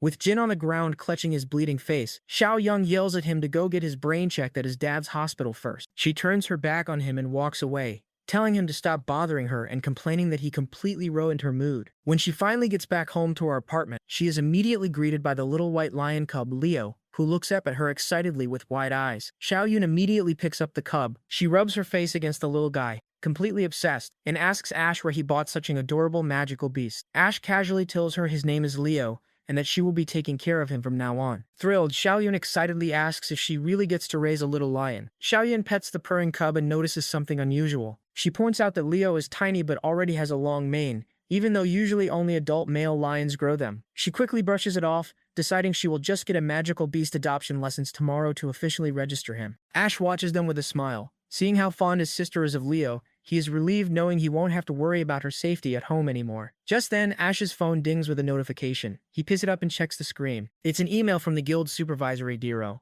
The message states that after a rigorous review, a submitted application has officially been approved. Reading the email, Ash smiles, knowing his plan can now proceed smoothly. With his plan in motion, his next goal is set. He just needs to win the tiebreaker 6 days from now. 6 days later, the day of the tiebreaker assessment arrives. Out in the outskirts of Greenlight Forest, an official gathers the two candidates to announce the details. The school board has decided that the test will take place inside the Wild Devil's Cave. According to their equipment surveys, the cave is classified as a D rank zone. The candidates stand ready in front of a glowing green portal located at the base of a massive tree. As agreed, Si-chin and his opponent will take the assessment together inside the same Devil's Cave. Since the inside of a wild cave is completely unknown, the risks are much higher than normal school tests. To handle this, 3 senior guild raid team members from the Dongshin Nation have been brought in as examiners. They will follow the two candidates into the cave to protect them and score their performance in real time. One of these examiners is Ivan, a C-rank floor chanter from the Empire Guild. The other 2 examiners are C-rank nuclear shooter from the Divine Eye Guild and Yuta Sato, a C-rank star warrior from the Yinfang Guild. The official reminds the candidates that their final results will be decided entirely by the scores these 3 give. Meanwhile, a man with sunglasses watches the group through a monitor from a remote room. He smirks, thinking to himself that the 3 examiners better do their jobs well and make sure everything is taken care of without leaving a single trace. Elsewhere, a subordinate asks the vice chairman why he is still in the Dongshin Nation when his itinerary ended 2 days ago. Watching Si-chin and Jin Duok-sin on the monitor, the vice chairman simply smiles. He explains that nothing could be more interesting than what is happening right now,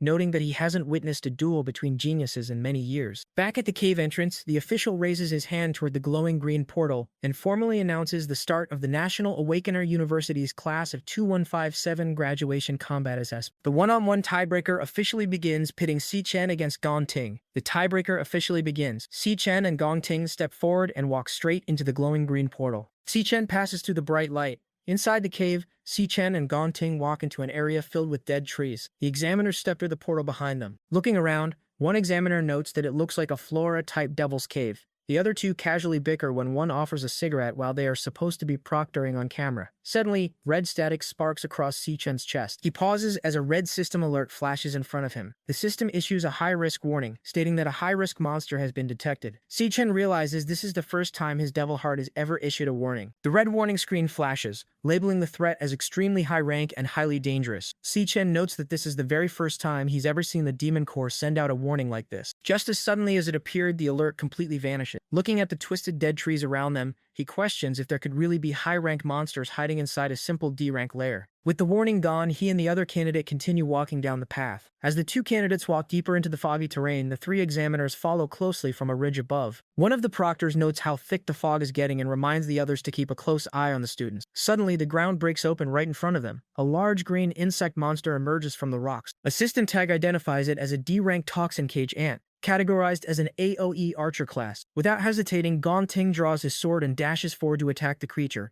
leaving Si-chen standing in the background. Up on the ridge, the examiners watch the fight unfold. Yuta praises Gong Ting's lightning-fast reaction time, but Ivan reminds them that monsters in a wild lair are far tougher and more vicious than the ones they face in school assessment. The ant fires a barrage of corrosive poison shots at him. Gong Ting easily dodges the green projectiles, dashes in close, and slices the ant right through its poison sac with his glowing sword. Following up, he activates his core warrior skill, Blazing Blade Penetration. He drives his sword straight into the upper half of the ant, triggering a massive fiery explosion that completely destroys the monster. He lands smoothly back on the ground, his blade still burning, as the examiners look on from the cliff above. The examiners grade Gong Ting's performance. Caillou gives him 10 points for neutralizing the ambush instantly. Even gives another 10 for severing the venom organ. Yuta adds 10 more points for finishing the monster off without hesitation. They agree his calm execution is outstanding for a student. Meanwhile, Yuta looks over at Si-chen, who is just wandering around the area. He calls Si-chen's performance a complete fail since he didn't even react to the ambush. Watching a live feed, Vice Chairman Cavendish asks his assistant what he thinks Si-chen is doing. The assistant guesses he is looking for a way to get a high score in one single shot. Down in the cave, Si-chen stops and stares at a tangled knot of dead tree roots on the ground. Yellow lightning sparks around his hand as he notes that he finally found it. He slams his fist straight into the roots. A huge blast of lightning erupts from the earth, shooting deep underground. The electrical attack blows a whole hidden swarm of toxin cage ants right out of the dirt, electrocuting all of them at once. Watching from the cliff, Caillou panics. She thinks Si-chen is insane for going straight after a D-rank monster's nest and warns that he's putting everyone in danger. Gong Ting just stares in disbelief. Si-chen activates his Volt Assassin class and jumps into the air. Covered in yellow lightning, he quickly dashes between the flying ants, slicing through the entire swarm in seconds. He lands cleanly on the ground as dead insect parts and green blood rain down around him. The three examiners are left completely dumbfounded. Yuta asks what just happened. Caillou notes that Si-chen's file said he was only an E-rank awakener, making it impossible for him to easily kill so many D-rank monsters above his level. Sweating, Ivan and Yuta whisper to each other about how to even grade this. Ivan admits there is no way to give him a low score for wiping out the nest. Yuta nervously suggests they could just deduct points by claiming he was too reckless. Yuta adds that they could even say his moves were too repetitive. Watching Si-chen's insane display, Gong Ting grips his sword in frustration, realizing how far behind he is. Back at the office, Vice Chairman Cavendish and his associate watch the live broadcast. The bearded man laughs, praising Cavendish for knowing the kid was hiding his true strength. Cavendish just smiles, thrilled to get such an amazing head-to-head show right at the start of the exam. He wonders what Gong Ting will do next to answer back. Suddenly, the live feed glitches out with heavy static. The monitors, they turn blue, displaying a signal lost error, leaving Cavendish and his associate completely confused. Outside the lair, the tech official, he gets a warning on his terminal. The screen flashes a red signal anomaly alert. The communication signal drops to 0%, and the cave's risk level, it changes to an unknown question mark. Panicking, he yells out asking what's going on. Another official points at the cave in absolute shock. The glowing green portal entrance has completely vanished into thin air, trapping everyone inside. Peep within the cave, Si-chen, he stops as he notices eerie pink musical notes floating around him. The sound waves gather together in the dark to form a sinister, glowing face. Si-chen's eyes, they widen as he instantly recognizes the sound. It is the voice of Demon King Raph. Outside the dungeon, the officials are in a frenzy, as the cave entrance completely vanishes right before their eyes. The tech die reports that their equipment started throwing signal errors just before going dead. Realizing something went wrong, the official in charge swiftly orders his men to get command on the line. Back inside the cave, strange pink musical notes float through the air. Gong Ting and the examiners look around bewildered as they hear the bizarre music. Si-chen immediately recognizes the sound. It's the voice of Demon King Wrath. He wonders why Wrath is here, knowing the Demon King isn't supposed to appear for another 3 years. Suddenly, his demon heart system floods his vision with high danger warnings. Si-chen freezes, realizing something is standing right behind him. Heavy footsteps echo through the cave as a massive, shadowy figure slowly steps out from the twisted tree roots. The laughter and heady footsteps draw closer through the thick fog. Yuta and Caillou stare into the mist, sweating as a pair of glowing pink eyes emerge. A tall, humanoid insect monster steps out from the webs. It looks right at them and speaks, telling the humans they've walked right into its hands. Yuta's utterly shocked to hear the monster talk. He points out that any monster capable of forming words must be at least a high-tier C rank. He questions how something like this could even be inside a D-rank dungeon. Realizing a monster at this level will easily tear the students apart, Yuta summons a glowing pink axe and charges forward, ordering everyone to get behind him. Before he can even swing, the monster instantly moves right past him, slicing through his wrist. Yu's hand still gripping the axe is severed completely and flies into the air. Before the other examiners can even react, the monster dashes right past them and instantly appears in front of Gong Ting. It drives its bladed arm straight through his chest, telling him to die. Despite being impaled, Gong Ting grits his teeth and grabs the monster's arm. He raises his glowing sword and kicks the insect away to free himself. As the monster skids backward, Gong Ting turns to Si Chen, bleeding heavily from the hole in his chest. He declares that since the Overlord drew first blood on him, the kill belongs to him, under the rules of combat priority. He warns Si Chen not to interfere. Si Chen just watches him in silence. He activates his system vision to scan the insect, and a tag pops up revealing that the monster is actually a mid-tier C rank. The system tag over the monster updates, revealing it is actually a high-tier C rank. Caillou yells at Gong Ting that he needs immediate medical treatment. Yvonne rushes forward, strongly recommending they suspend the exam and pull out right now because the monster is completely out of his league. Gong Ting simply says no. His hand ignites with fire. Si Chen watches as Gong Ting presses his burning hand directly against his chest, using the raw heat of his own flames to cauterize the wound. Smoke rises from his flesh as he rejects the examiner's recommendation. He grips his sword, making it burst into flames, and yells that the fight won't end until one of them is down. The monster just stares back at him. Gong Ting leaps into the air, swinging his flaming sword down at the monster. Meanwhile, outside the cave, reinforcements have arrived. Silas Lin, the leader of the Imperial Guild's King Squad, stands in front of the vanished entrance. The monster resets the ward. Robert Brady, he explains that when a dungeon entrance disappears like this,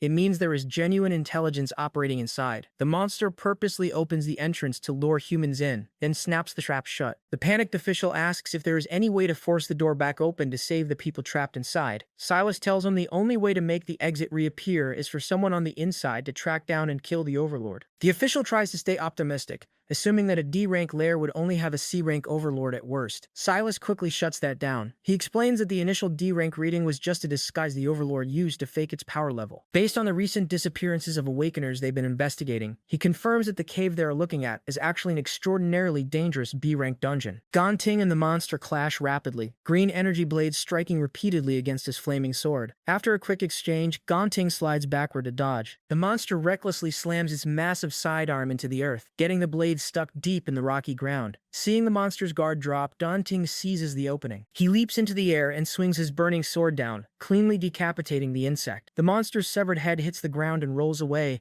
as its body collapses. Caillou watches in shock, amazed that he actually managed to take out the Overlord completely solo. Even Si Chen silently admits that Gong Ting's power is seriously nothing to laugh at. Nearby, Ivan uses green healing magic to stabilize Yuta's severed wrist. Yuta finally comes to, sweating and thanking Ivan for saving his life. But as he glances down at his smartwatch, he notices a giant red error screen. The signal is completely dead. He realizes they are now entirely cut off from the outside world. Caillou and the other examiners realize every single signal is dead. The compass is completely fried and the camera drones have dropped out of the sky. While Gong Ting stands there confused, the decapitated body of the insect monster suddenly twitches. Without a head, the creature leaps up and swings its scythe arm right at Gong Ting's back. Before the blade can hit him, yellow lightning flashes. Si Chen steps in and completely shreds the headless body into pieces, earning 2,000 experience points. Gong Ting stares in shock, asking how the thing was still moving after he chopped its head off. Si Chen tells everyone they need to get out of the dungeon right now before they get hypnotized next. Gong Ting asks how he could possibly know that. Yuta yells at Si Chen, calling him crazy. He insists there is only ever one C-rank Overlord in a dungeon, so the monster Gong Ting just fought had to be it. Suddenly, Si Chen's system flashes with multiple high-danger warnings. The strange pink musical notes swirl through the air and enter the ears of the three examiners. Their eyes immediately glow pink as the hypnosis takes over. Si Chen quickly puts an earplug in his ear and realizes he warned them too late. Si Chen recognizes the sound wave immediately. In his past life, Demon King Raph used this exact frequency to hypnotize and massacre millions of ordinary humans worldwide. He remembers the memory of holding his sister's lifeless body in the rain during that slaughter. Now, He watches the three examiners walk forward like mindless zombies. Seeing this, Si-Chen realizes the overlord of this dungeon must be directly connected to Wrath. The hypnotized examiners march blandly toward a massive web-covered cave deeper inside. Si-Chen follows right behind them, deciding that it's finally time to meet this monster face to face. Si-Chen follows the hypnotized examiners through the dark webbing into a massive underground chamber. His system immediately goes crazy, flooding his vision with high-danger creature warnings. The place is a giant nest, filled with glowing green eggs, rusted weapons, and piles of human skulls. At the center of it all, a white-haired figure sits surrounded by giant dark snakes. Si-Chen realizes the monster uses the exact same alpha sound frequency as Wrath for its hypnosis. Luckily, he had already prepared a counter-frequency beta audio track just in case he ever faced the Demon King again. The earpiece blocks out the mind control completely, but the examiners have no protection and could drop dead at any second. So he knows he needs to end this fast. Up on its throne, the white-haired figure senses them approaching. It speaks out in a creepy voice, admiring how rich and fresh their flesh smells. Si-Chen just glares back, completely unfazed and ready to make his move. 8-year-old Cole Gong stands panting, gripping a broken, bloody wooden stick. He just finished beating another boy his age to the ground. An older man watches them from a balcony and tells Cole that he wins again. The man announces that the winner gets to come up to the table and eat. Cole leaves the beaten boy behind and walks up the steps toward the lavish meal. The man orders the loser, 8-year-old Edmund Gon, to kneel on the ground until sunrise. Night falls, and Edmund stays kneeling alone in the dark, covered in bruises, with his empty stomach growling. Cole sneaks out and hands a loaf of bread to Edmund. Edmund whispers in a panic, warning his brother that if their dad catches him, he's going to get punished. Cole just tells him to shut it and eat. Suddenly, Cole gets smacked hard across the face. Inside, Cole is kneeling on the floor, shirtless and covered in fresh, bloody welts from a beating. His dad stands over him, gripping a cane. He asks Cole if he wants to know why the Gong family is in power today. He says it's because he has never lost a single time. He tells his son that winners make the rules, and losers just follow them. Simple as that. Cole looks up at his dad and asks if beating him means he gets to make the rules now. His dad just laughs. The next thing Cole knows, his sword is shattered on the floor. He falls to the ground coughing up blood, while Silas, the leader of the King Squad, stands over him holding an ice sword. Cole is furious. He yells at his dad, saying he challenged him to a one-on-one fight, and asking why he sent the King Squad after him instead. His dad simply explains that his true strength isn't just about what his own hands can do, but the power and authority he commands behind them. He tells Cole that the world doesn't play by the fair rules he thinks it does. In the end, there is only one absolute truth that matters. You just have to win. Cole's father continues his harsh lesson, telling him that it doesn't matter how he does it, only the outcome counts. He explains that as his son,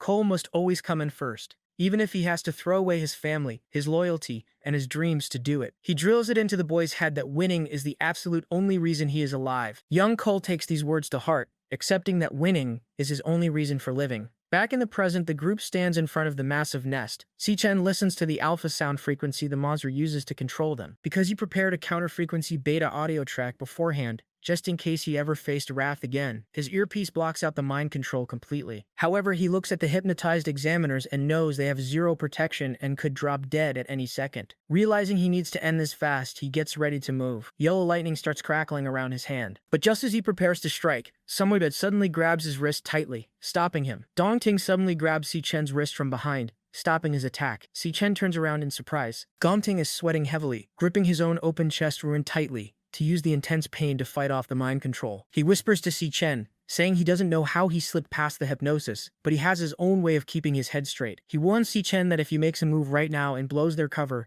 everyone in the room will die. He points out the hundreds of glowing green eggs scattered all over the nest. If anything sets them off, they won't just have to worry about the Overlord, they'll be dealing with dozens of C-rank monsters hatching and swarming them at once. He realizes the Overlord purposely dressed the place up as a weak D-rank dungeon, just to bait awakeners inside and bleed them dry. Dong Ting whispers that the monster will come to them. He suggests they stay hidden and ambush the Overlord together the second it gets close. Si-Chen admits he didn't expect Gong Ting to think that far ahead, but tells him the plan won't work. He explains that this Overlord doesn't even need to lift a finger to attack them, with just to say the first thing that we can do is to give the monster to the Overlord to explore the Kavanagh Fireman, and say we want to keep them in for a while. He says he has a senior person left and said we must fire on Love because of the unfair Kavanagh. Down below, the mind control takes full effect. Yuta holds his energy blade to his own neck. Caillou presses a revolver against her head, and Ivan starts choking himself. Si-Chen coats himself in yellow lightning and dashes forward. He strikes all three examiners in the back of the neck, knocking them out cold before they can kill themselves. Up on the throne, the white-haired Overlord notices the disruption. Seeing the unconscious humans on the ground,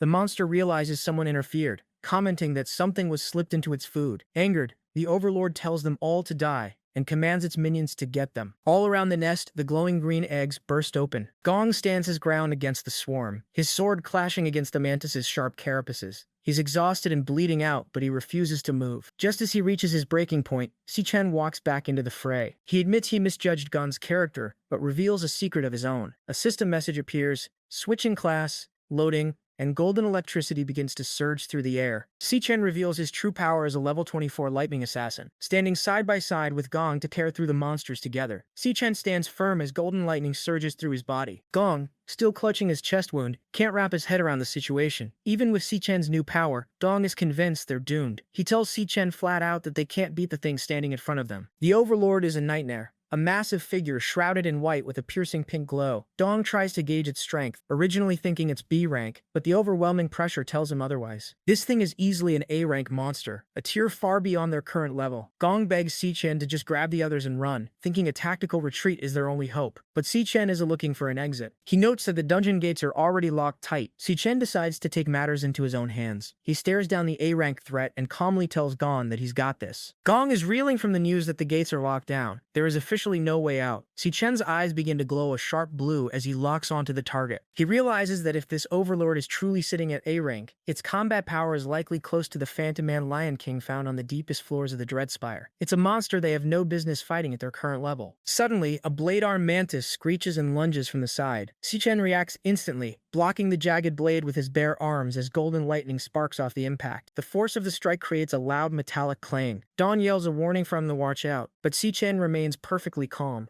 using his lightning to hold back the swarm. Despite their efforts, the swarm seems endless. Gon looks around at the growing number of monsters and starts to lose hope. He tells Si-Chen that they're going to be overwhelmed eventually. With this many monsters closing in, it's only a matter of time before they're finished. Si-Chen doesn't respond with words. Instead, he stands still and raises his hand, gathering a massive amount of crackling energy. He swings his arm in a sharp arc, and instead of a single strike, he releases multiple streaks of lightning that race across the battlefield. In one move, Si-Chen wipes out the entire front line of the swarm. Si-Chen triggers his lightning assassin skill, Flash God. The mantis' heads are shattered one after another by his precision strikes, their bodies falling before they can even react. Watching from the ground, Gong is in total disbelief. He knows that normally an assassin class has garbage-based strength, making them complete deadweight when surrounded by a swarm of high-level monsters. However, Si-Chen is defying the logic of his class. Every single one of his strikes lands perfectly on a vital point, dealing maximum damage with minimal effort. He is completely covering the massive power gap between himself and the A-rank monsters, using nothing but pure speed and flawless technique. He darts through the air like a bolt of lightning,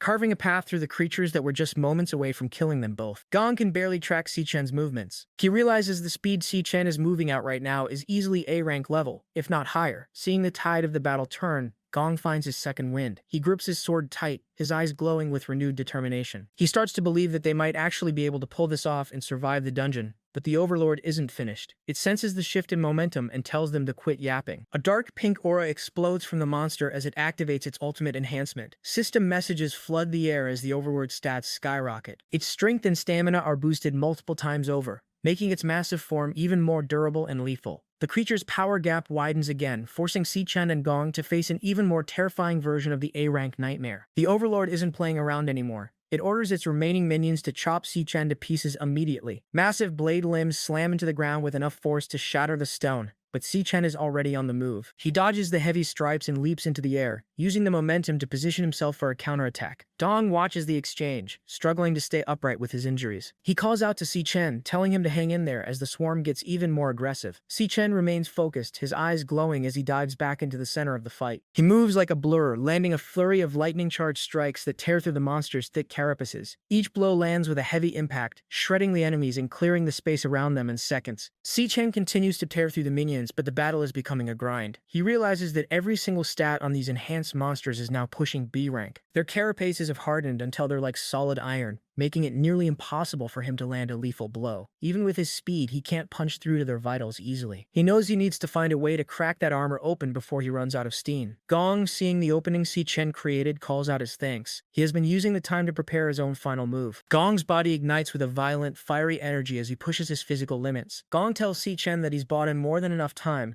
and now he's ready to unleash everything he has left to finish the fight. At 5:30 in the evening, Anizu arrives at a rental apartment, carrying a bag of groceries. She apologizes to her friend Eon for being late, explaining that her sewing project took longer than expected. Eon tells her it's fine, noting that her brother isn't even home yet. Anna is surprised he's still out, especially since Eon just passed her exams for the Academy of Fine Arts. Eon hasn't shared the news with him yet, though she told him she had a big announcement to make today. Assuming he is just running late, they decide to start dinner without him. While checking their supplies, Eon realizes they are completely out of garlic sauce. She tells Anna to wait there while she and her small companion, Mia, head out to the store. Eon plans to grab some snacks as well, determined to celebrate her big achievement properly once they're all back. Eon finishes up her quick shopping trip at Jay's store. She hides Mia inside her jacket to keep the little creature out of sight. Mia is perfectly behaved and stays quiet the whole time. Happily munching, Onia is proud of her for being such a good companion, and promises her a real dinner once they get home. As she starts heading back, she has no idea she's being followed. From a dark alley nearby, a group of shady men watch her every move. One of them holds up a photo of Eon,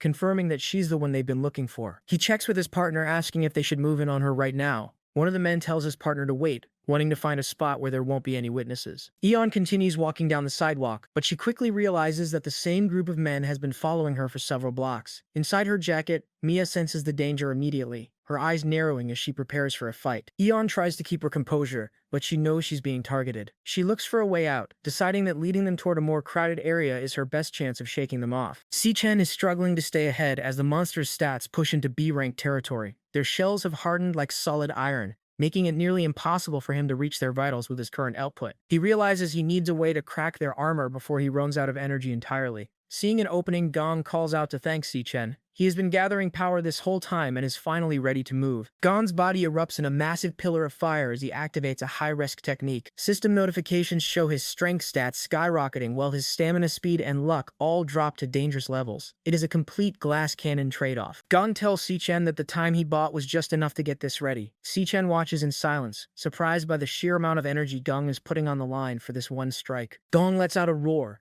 putting everything he has left into his final attack. He shouts that this is his ultimate move, a strike meant to rival an overlord. He triggers his Furious Fighter skill, Extreme Flare R-11. A massive arc of intense fire sweeps across the battlefield, instantly turning the swarming monsters into charred remains. The heat is overwhelming, as the flames converge into a single devastating beam. Gong directs the entire blast straight at the white-shrouded boss. The impact creates a massive explosion that echoes through the dungeon, engulfing the Overlord in a blinding pillar of fire. The fireball explodes with a deafening boom, lighting up the entire area. Once the smoke starts to clear, Gong collapses to one knee, his body trembling from the strain. He's barely conscious, using his sword as a crutch just to stay upright. Red system messages flash across his vision, warning him that his stamina, mental control, and elemental control are all completely depleted. He's given everything he has to that one strike. Looking toward the blast, he lets out a ragged breath and mutters that it's finally over. Smoke drifts across the battlefield as Gong tries to catch his breath. He is convinced the fight is finally over, but a faint pink glow suddenly appears in the middle of the destruction. A system message remains silent as the Overlord speaks from the shadows. It admits the attack wasn't bad, but it isn't dead. A massive silhouette with giant snake-like tentacles rises from the frames,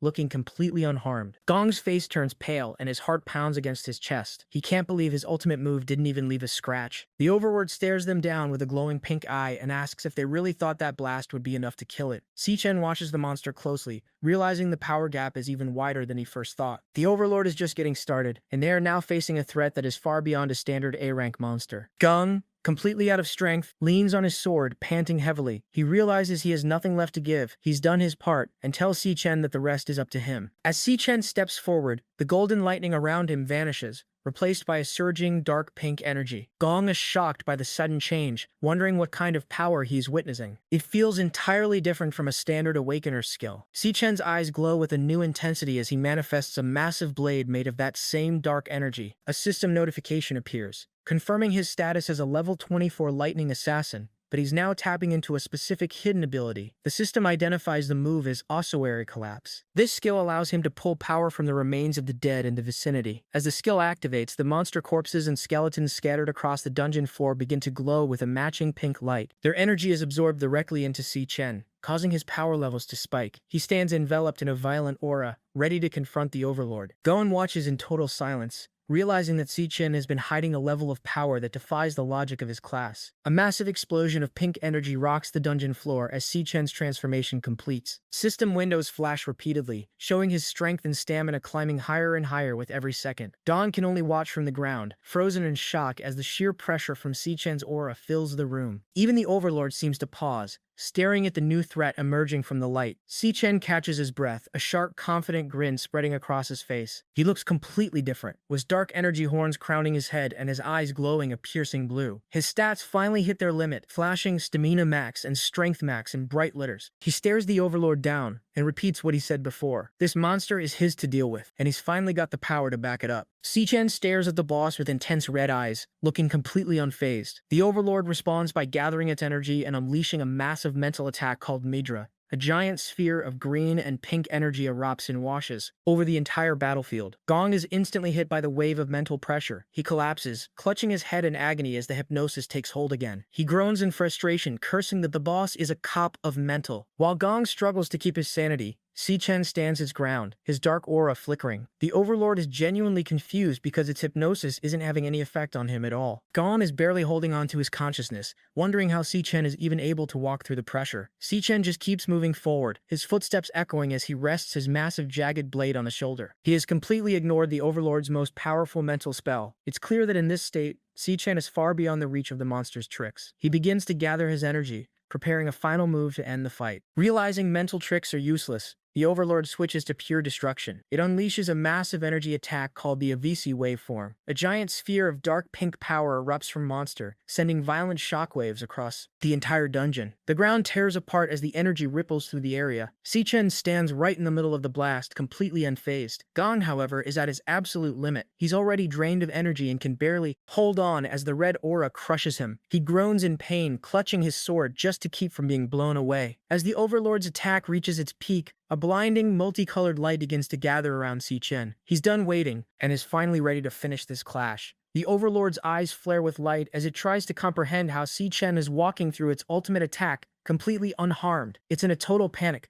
screaming that this should be impossible. Terrified, it commands its massive snakehead tentacles to lunge forward, ordering them to bite and tear Si-Chen into pieces right now. One giant head strikes from the shadows, but Si-Chen is already in a low stance. He grips his jagged blade with both hands, focusing his dark energy into a single point. The first snakehead lunges, and Si-Chen cleaves straight through its neck in a single motion. Blood sprays across the cavern as the severed head hits the dirt. The Overlord doesn't stop, sending more heads screaming toward him. Si-Chen moves in a blur of dark energy, his blue tattoos lighting up as he maneuvers around the incoming strikes. He's completely outclassed the monster's speed. He continues to dodge and weave, shredding through the remaining tentacles as he closes the distance to the Overlord for the final blow. Si-Chen doesn't slow down for a second. He leaps into the air and slices through another one of the Overlord's snake tentacles. The monster watches from inside its protective barrier, telling Si-Chen to hold on to that strength as long as he can. He floats in the air, pulling a massive storm of dark and blue energy from the monster corpses scattered across the floor. A system message identifies the skill as Star Warrior. 100 skeletons return to void. It drains the physical strength of the dead and converts it into raw power for Si-Chen. His physical strength hits the absolute max. Si-Chen delivers the strike. A concentrated beam of pink energy hits the green shield and shatters it like glass. The Overlord is frozen in disbelief as its primary defense is whipped out. From the ground, Gong is shocked that a single attack destroyed an A-rank barrier. He's starting to wonder who Si-Chen really is. Si-Chen doesn't give the boss a chance to recover. He charges his fist with a sphere of blue energy, triggering another skill, Star Warrior, triple gravity mode, maximum weight. The air becomes heavy enough to crush stone. Si-Chen dives from the sky and hammers the Overlord into the dirt. The impact creates a massive crater and a cloud of debris, burying the boss under the weight of the final blow. The dust settles, revealing the Overlord crushed at the bottom of a massive crater. Its body is a broken mess, and it can barely whisper, muttering that its defeat is impossible. Si-Chen stands at the edge of the pit, looking down at the dying monster with a cold expression. He demands the creature speak, asking what kind of connection it has to a being called Wrath. The Overlord's single glowing eye widens in terror. It asks how a human could possibly know that name.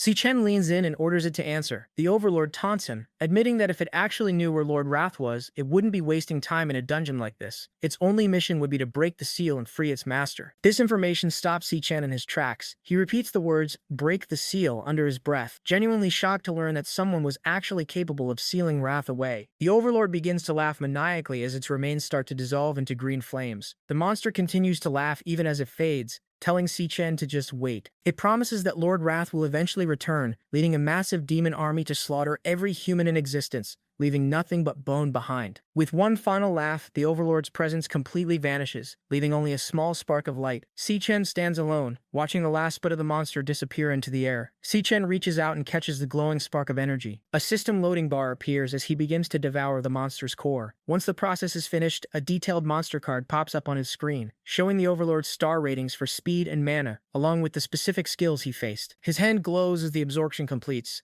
and a final system notification appears confirming that he is officially leveled up. Si-Chen reaches level 25, and a victory scream shows he received 3 rare monster organs as a reward. He stands in the crater, staring at the Overlord's card, while thinking about what the monster said. He realizes that Wrath didn't just appear recently. He has been in this world for a long time, but someone is powerful enough to seal him away. Si-Chen knows there is a part of the past he still doesn't understand. Nearby, Dong is struggling to stay on his feet. He admits he never expected to see someone capable of using 2 classes, and acknowledges that Si-Chen is on a completely different level. Gon concedes the fight and promises to take everything he saw in the dungeon to his grave. The internal damage is too much, and Gon collapses back. Si-Chen tells him to hold on just a little longer, noting that with the boss dead, the dungeon gates should be open for the guild to break through. Suddenly, Si-Chen's eyes flare pink as he senses a new presence. A man in a suit appears from the shadows, surrounded by a thick purple aura and dark tentacles. Si-Chen recognizes him as Xiao Yun, but the man has transformed into a monster. His face is skeletal, his eyes glow green, and a long, jagged tongue hangs from his mouth. A new nightmare has arrived, just as the guild was supposed to rescue them. At the same time, Aion finds herself in a dangerous situation. She's been walking for several blocks and realizes that a group of shady men has been tailing her since she left the store. She doesn't know who they are or what they want, but it's clear they are targeting her. Her small companion, Leo, senses the threat as well, his eyes narrowing as he prepares to react. An tells him to stay hidden inside her jacket and not to come out yet. She tries to keep her cool, thinking that this night is about to get a lot more interesting than she planned. She remembers the first rule for when you realize you're being followed: head straight for a crowded area. Luckily, it's early evening and the nearby restaurant district is packed with people. An picks up her pace and dives into the thick of the crowd, using the sea of commuters to shield herself. Behind her, with thugs are struggling to keep up. They grow frustrated, pushing through the pedestrians and yelling at people to get out of their way. An keeps moving, blending in perfectly with the flow of the crowd. She waits for the exact moment when her pursuers lose sight of her for a split second. As soon as that window opens, she makes her move to disappear completely. By the time the thugs push through the last group of people, is vanished into thin air, leaving them searching the street in confusion. The thugs are furious. One of them screams, wondering where she went, realizing they've completely lost her in the crowd. Aion ducks into a quiet back area filled with machinery and pipes. She catches her breath, feeling relieved that she managed to escape them. Her relief is cut short when she hears a voice. A man with white hair is leaning against a railing, smoking a cigarette. He complains about waiting so long and tells her the door behind her is locked anyway. Aion is terrified. She demands to know who they are and how they managed to find her hiding spot. The white-haired man just smirks, calling her a clever little chick for being such a good runner. Behind her, the other 2 thugs catch up, laughing as they finally corner her in the alley. An tries to bolt, but before she can even take a step, her foot is encased in a sudden block of ice. The impact makes her trip and slam face first into the pavement, her groceries spilling everywhere. The man stands over her, his hand glowing with blue frost magic. He mocks her, asking if she's finally out of energy. He tells her to just stay down and take a breath, making it clear she has nowhere left to run. One of the thugs moves in on, laughing and looking disgusting. He reaches out for her and she screams in terror. Before he can touch her, a massive burst of pink energy slams into his face. The force sends him tumbling backward across the alley, leaving even the boss caught off guard by the sudden intervention. A giant paw slams into the ground, cracking the pavement. Standing protectively in front of is a massive white lion radiating a violent purple aura. An stares in disbelief, finally realizing that this beast is actually her companion Leo. The injured thug screams while clutching his mangled face. He yells at his partners, complaining that the man who hired them didn't say anything about a giant monster protecting the girl. Leo lets out a thunderous roar that shakes the surrounding buildings.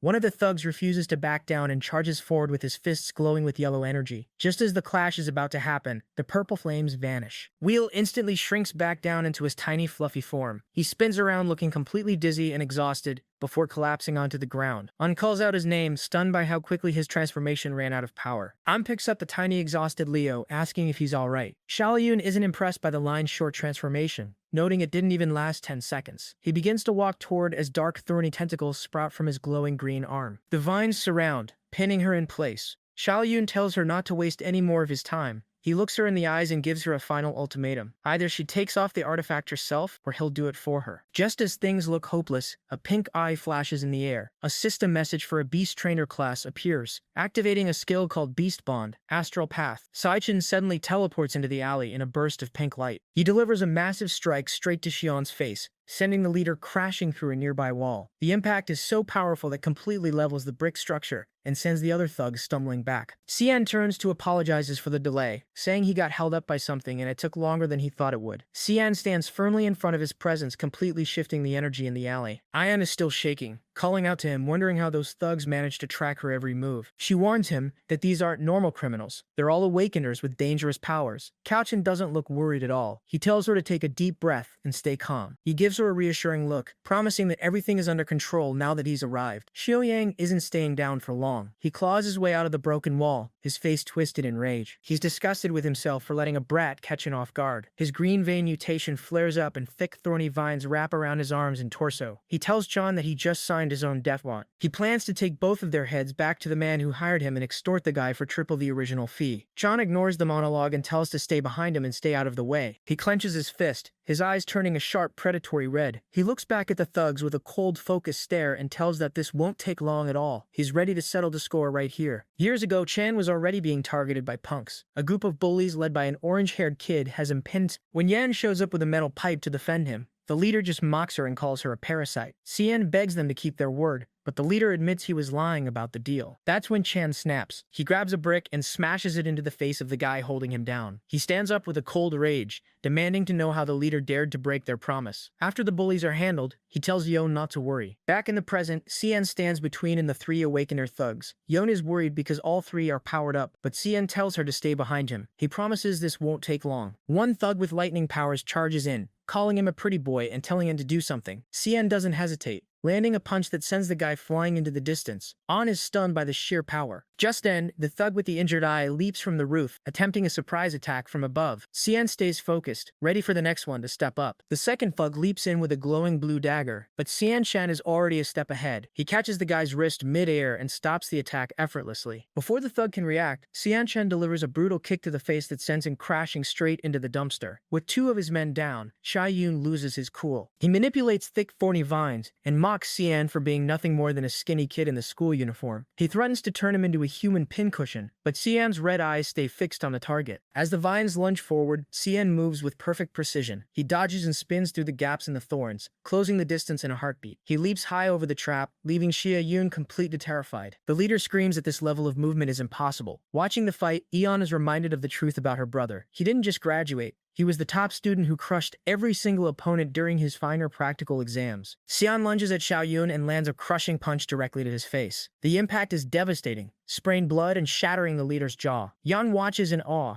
realizing her brother isn't just a normal awakener. He is at a level far beyond everyone else. Xiao Yun's body is launched high into the air from the force of the strike, before he eventually slams into the ground, completely broken. The other two thugs are also out for the count. One slumped against the dumpster and the other bloodied on the pavement. The entire fight ended in seconds. Sen turns to and tells her to take Leo and head home first. He calls the thugs clowns and says he will take them to the police station himself before meeting her back at the apartment. Ion agrees and heads off while clutching her pet. Later that night, Shai-Yun is shown bloodied and barely conscious. Realizing too late that the skinny kid he tried to extort was a monster in disguise, the thugs wake up tied to a pillar, terrified and confused about how they got there. Their heads feel like they're splitting apart from the earlier beating. Scene isn't interested in their whining. He asks if they belong to the Black Mountain Guild. He knows their type don't move unless there's money involved. So, he demands to know exactly who hired him to target his sister. Cha Yun, despite being bloodied and broken, tries to stay tough. He knows that in his line of work, smitching means he can never show his face in the industry again. He refuses to say a word. Si-Chin realizes that talking nicely is a waste of time. It looks like he'll have to use the hard way. He closes his eyes as a system message appears. Loading. Switching class. A dark, jagged aura begins to swirl around him, reflecting the power he just devoured from the dungeon boss. The class switches instantly. Sek is now a level 25 soul mage. He's draped in a long, tattered cloak of dark energy, looking completely different from the lightning assassin he was moments ago. The system displays a detailed profile of his new form. His stats are overwhelming with strength, speed, and soul power all maxed out at 5 stars. He now has full access to the Overlord's devastating moveset. He can use Nidra to crush a person's mind, the Avicii waveform for pure destruction,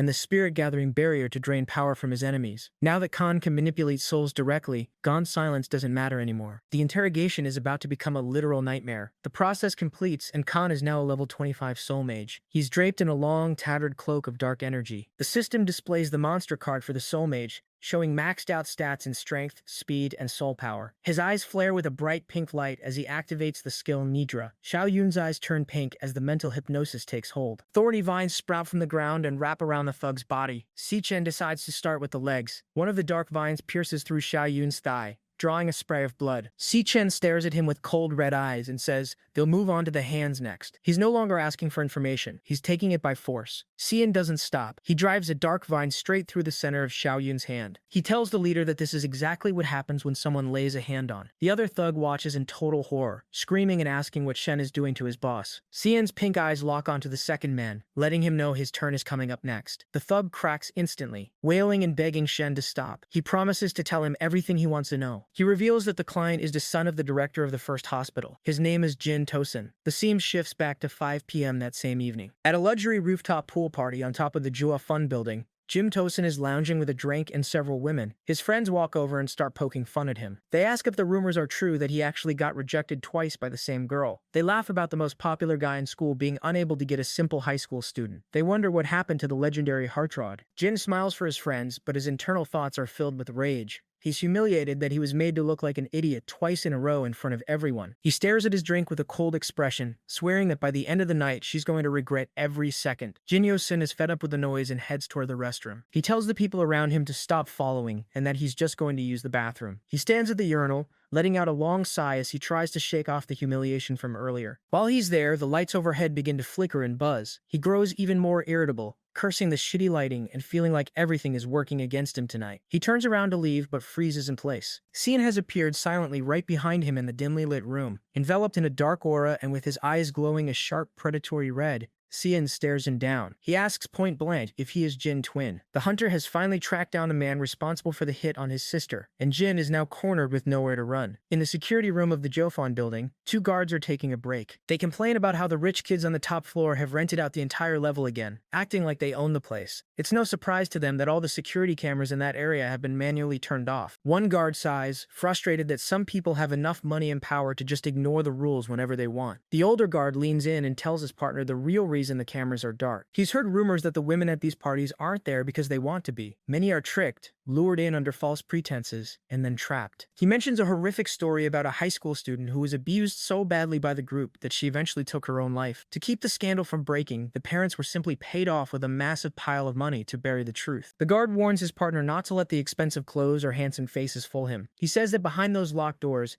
these people are nothing more than predatory animals. Back in the restroom, Intwell Sin is in a total panic. He demands to know who Khan is and how he managed to get up to a restricted floor. He knows the top level is strictly off limits to outsiders, yet the stranger with glowing red eyes is standing right in front of him. Jin is cornered. Realizing his status and money can't help him against the person who just broke into his private world, Jin Tools tries to act tough, threatening to call the police, have Si Chen thrown out. He reaches for his phone, but a ringtone suddenly fills the quiet restroom. He looks down at his screen and sees an incoming call from Shia Yun of the Black Mountain Guild. Xian stares at him, confirming that Jin is the one who sent those thugs to harm. Chin is frozen in shock as he realizes Xian is the one holding Shia Young's phone, placing the call while standing 2 feet away. He screams in a panic, demanding to know where his men are and what Xian did to them. Chin doesn't bother answering. He just glares at Jin with glowing red eyes and crushes the phone in his hand until it sparks and shatters. Terrified, Jin stumbles backward into a corner, begging Chin not to come any closer. Jin Tusin loses it completely, screaming at the top of his lungs to know who Si Chin really is. Before he can get another word out, he's launched through the air. He crashes through the massive glass partition of the restroom, shards of glass flying everywhere. He slams hard onto the tiled floor of the pool area, his face blooded and his expensive clothes ruined. Terrified and broken, Jin starts wailing for help, begging anyone at the party to save him. He's crying genuine tears, the arrogance he had moments ago completely gone. The crash and his screams finally get the attention of the other guests. People floating in the pool look up in shock, wondering what on earth just happened and why their host was just thrown through a wall. The party comes to a dead halt as heavy footsteps echo across the deck. Matt, Xian walks out from the wreckage, draped in a massive cloak of dark energy that looks like shadows coming to life. Gentleson is on the floor, scrambling backward in pure terror. He's a sobbing mess, screaming and asking what he did to deserve this. He demands to know who Si Chen is,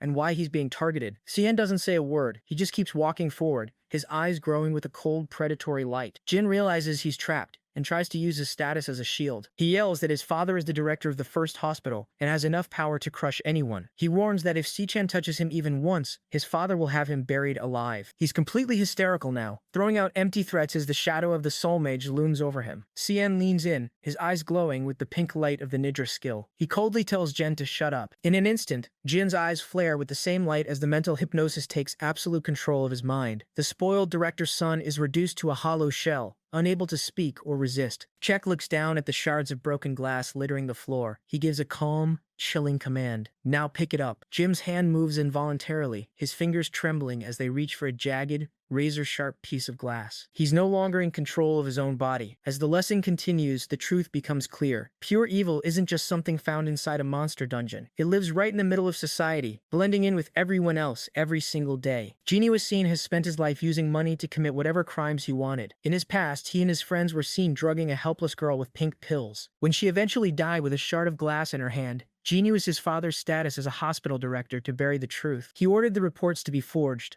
calling the death a sad accident and claiming that this was simply how the real world worked. He lived his life believing he could do anything to anyone, using methods more evil than a demon could imagine. The thugs tied to the pillar confirmed the truth. They wailed that Jin paid them a massive amount of money to make sure never forgot this day, no matter what methods they had to use. But Jin picked the wrong target this time. He-chan vows that he will hunt down and eliminate every single threat that comes near his sister. Under the absolute control of the Soul Mage's ninja skill, Jin is now forced to face the same horror he inflicted on others. He sits on his knees, his eyes glowing pink as he grips a sharp shard of glass with both hands. His fingers are bleeding from the pressure, yet he cannot let go. Cien stares him down with an unwavering gaze and gives a single chilling command. Do it. Cien is willing to walk into the darkest parts of the world to protect, and he won't hesitate for even a single second to finish when he started. By 6 p.m. inside the dungeon, the boss is finally dead. Cien tells the wounded Gong that the exit should open soon and to hang on until the guild arrives. Gong, barely holding on, promises that once they're out, he'll tell everyone the truth. He wants the world to know Cien is the hero who saved them. But Cien doesn't have time for credit. Suddenly, his eyes flare pink as he senses a massive disturbance. He sees a vision of a man in a suit surrounded by dark energy and realizes Gong is in grave danger. He needs to move right now. Tapping into his Beast Trainer class, he activates the skill Beast Bond Astropath. Using his mental link, he prepares to teleport straight to his contracted beast to reach his sister before it's too late. Sek vanishes in a burst of multicolored light, leaving Gong alone at the bottom of the crater. Gong is completely stunned by what he just witnessed. He realizes that Chan doesn't just have 2 classes, he has even more. He thinks back to the lightning, the dark soul magic, and now this teleportation, wondering exactly how many secrets Sek-chan is hiding from the world. Heavy footsteps begin to echo through the cave. As the rescue team finally arrives, a man in a suit shouts that they found the survivors and tells the medics to hurry up and get inside. Dong slumps against the rocks, exhausted and bleeding. As the medical team rushes toward him with their supplies to provide emergency aid, medics rush into the crater shouting for bandages as they scramble to stop Gon's bleeding. An official in a suit approaches, telling Gon that surviving a B-rank boss like that is a literal miracle. Nearby, the examiner is stabilized, still mumbling about the massive swarm of monsters that nearly wiped them out. The official suddenly looks around and realizes someone is missing, demanding to know where the kid named Si-chen went. When a guard reports that they can't find any trace of him, the official assumes he got terrified and ran away, ordering the men to search the entire area. He's furious, blaming the inspection unit's incompetence for Gong's injuries and promising to get them all fired once they leave the dungeon. Don just listens in silence, thinking to himself that everyone has it completely wrong. To him, what he witnessed Si-chen do was absolutely perfect. High above the scene, Gong's father watches the rescue unfold with a cold, unreadable expression. Gong's father is already spinning the story for the witnesses. He explains that things went sideways during the trial and the instructors were taken down by monsters. He tells them that just when all hope was lost, his son Gong stepped forward and saved the day. He laughs to himself, thinking this scenario couldn't be any more perfect for their family reputation. Dong stares at the ground,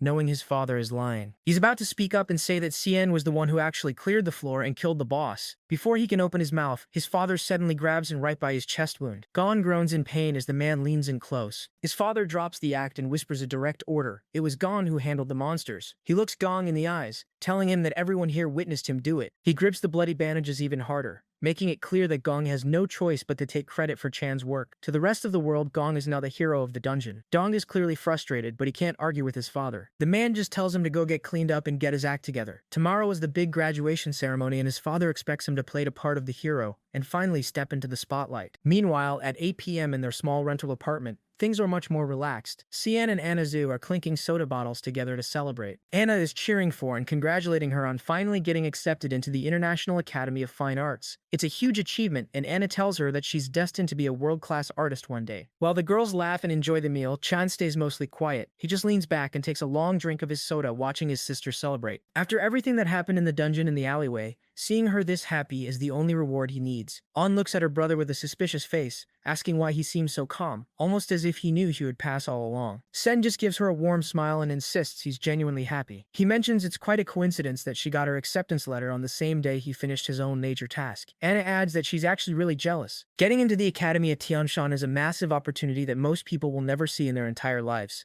Yan's expression turns a bit somber as she thinks about the reality of it. She mentions that Tianshan is very far away and worries that the cost of living there will be way too expensive for them. Sichen sets his drink down and tells her to stop worrying about things like money or distance. He looks her in the eye and reveals that once he graduates, he's going to be working in Tianshan as well. The news completely floors both girls. Anna jumps up, shocked by the revelation. She explains that the organizations in Tianshan are elite guilds that only recruit the absolute best of the best. She demands to know how he managed to land a spot in a place like that. Cien just remains calm, keeping his secrets to himself, while the girls struggle to process the news. The mood is high as Anna and celebrate the fact that they'll all be going to Tianshan together. Cien watches his sister, feeling a deep sense of relief. He's determined that this time she won't ever have to give up on her dreams for the sake of anyone else. Later that night, Cien takes a shower and reflects on everything that's happened. The immediate threats against him have been dealt with, and his graduation requirements are finally complete. He thinks back to his arrangement with Dong in the dungeon. He's perfectly fine letting Dong take the official #1 rank, and all the glory that comes with it. All Sen wants is the $1 million reward money. According to their agreement, he'll collect that cash from Gong tomorrow. It's exactly the amount he needs to finally clear the massive debt hanging over their heads. As he dries off, he prepares for the next day, ready to secure his family's future once and for all. Sen sits in the dark, thinking about what the overload said. If Raph was actually sealed after coming to the human world, then finding him in Tianshan is his top priority. He realizes the stakes are getting higher every day. Before he heads out, he knows he needs someone he can truly trust to watch his back. He decides that tomorrow's graduation ceremony is the perfect opportunity to find that ally. Elsewhere,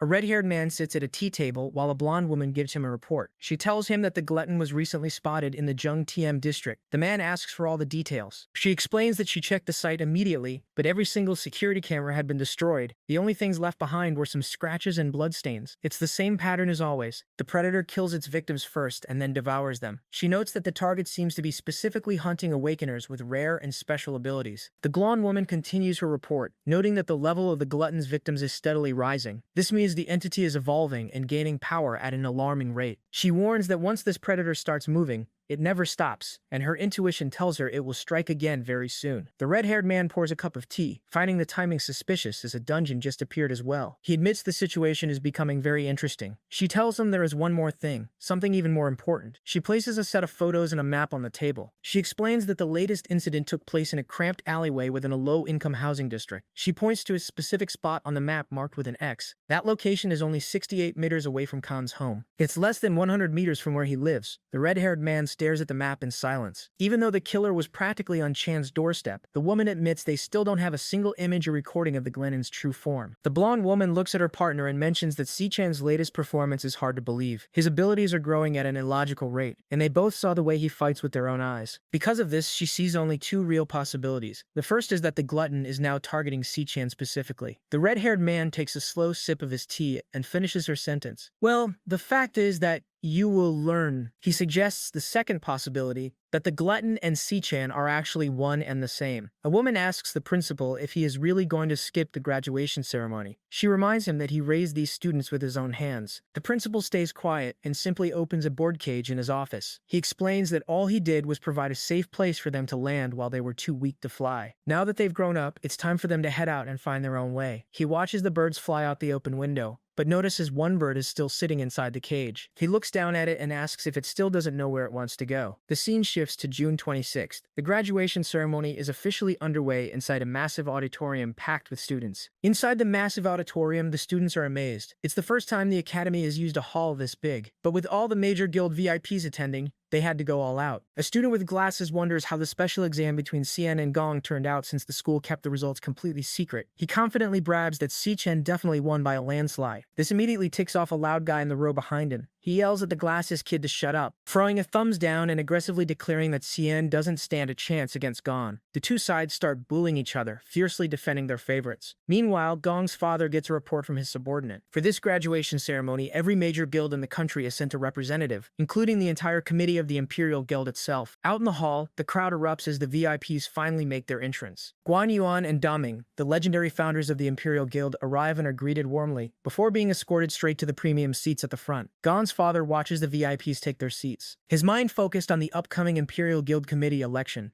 Right now, his votes are perfectly tied with Daming. He plans to use this graduation ceremony as the perfect opportunity to pull the undecided committee members over to his side. He is fully determined to claim the chairman's seat for himself. He turns to Gong and tells him the plan. Once the ceremony begins, the vice chairman will personally hand Gong the winner's trophy. He tells his son that the whole world will remember this day. It is the start of his climb to the top and the most important moment in their family's history. He gives Gong a strict order to go up on stage, deliver a good speech, and not mess it up under any circumstances. He wants Gong to show everyone his true worth. Gong remains completely silent, just staring down at the paper in his hands. Heavily burdened by the lie he is being forced to tell, Gong tightly clenches the speech in his hand, struggling with the lie he has to tell. The event goes live on the main stage. The host welcomes the crowd to the 2157 National Awakener University graduation ceremony. She announces that after all the difficult trials and hard work, the graduation assessments have finally concluded. The red-haired man and the other guild leaders watch from the front row. The students listen eagerly from the stands.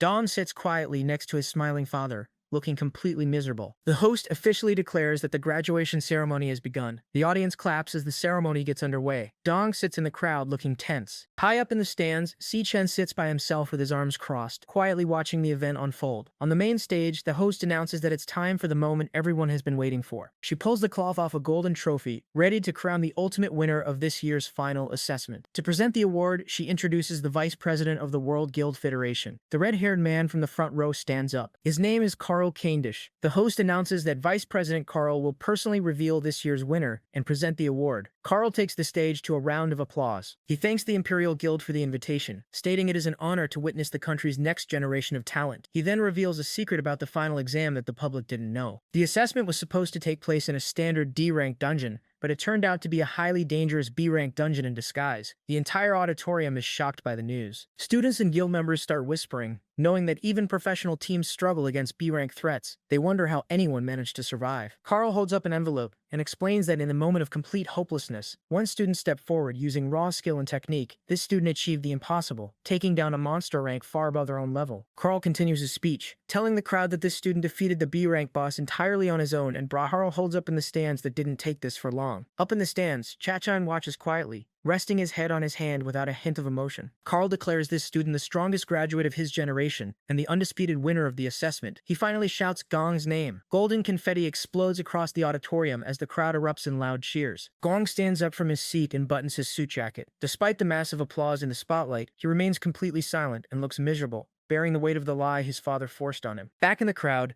the student with glasses is in total disbelief. He panics, wondering what is going on and if Sen actually lost the assessment. The glasses kid refuses to believe it, insisting the results must be rigged. Meanwhile, the loud student from earlier gloats, sticking his tongue out and bragging that Gon is just built differently. The rest of the students are in complete awe. They know that just surviving an E-rank dungeon is exhausting, so the idea of clearing a B-rank boss alone sounds completely impossible. The crowd goes wild, cheering for Gong as a true legend and praising him for being ridiculously strong. Gong walks up the illuminated steps to the main stage to accept his award. Up in the dark stands, Chan watches the whole thing calmly. He thinks back to the moment in the dungeon, right after the fight. While Gong was bleeding on the ground, Chan offered him a simple deal. Dong gets to keep the #1 rank and all the public glory. In exchange, Chan takes the entire $1 million reward. In the dungeon, Chan had one condition for Gong. He told him never to say a single word about what he was about to see. Back at the graduation ceremony, the host calls Gong to the stage to give his victory speech. Gong walks down the illuminated path as confetti falls around him. The audience watches in awe, whispering about how calm and heroic he looks. His father smiles from the front row, proud that his son is living up to the family name and securing their future. Standing at the microphone, Gong remembers his father's strict warning to give a perfect speech, not mess up, and show everyone his true worth. Dong looks down at the prepared speech card in his hand. He asks himself if this lie is really all he's worth. He looks up and speaks into the mic. He tells the crowd that Vice President Carl was right about what happened. They did face an overwhelming monster. The team was pulled back from the edge of death, and the dungeon boss was killed. But then Gong admits the truth. He tells the entire auditorium that he wasn't the one who did it.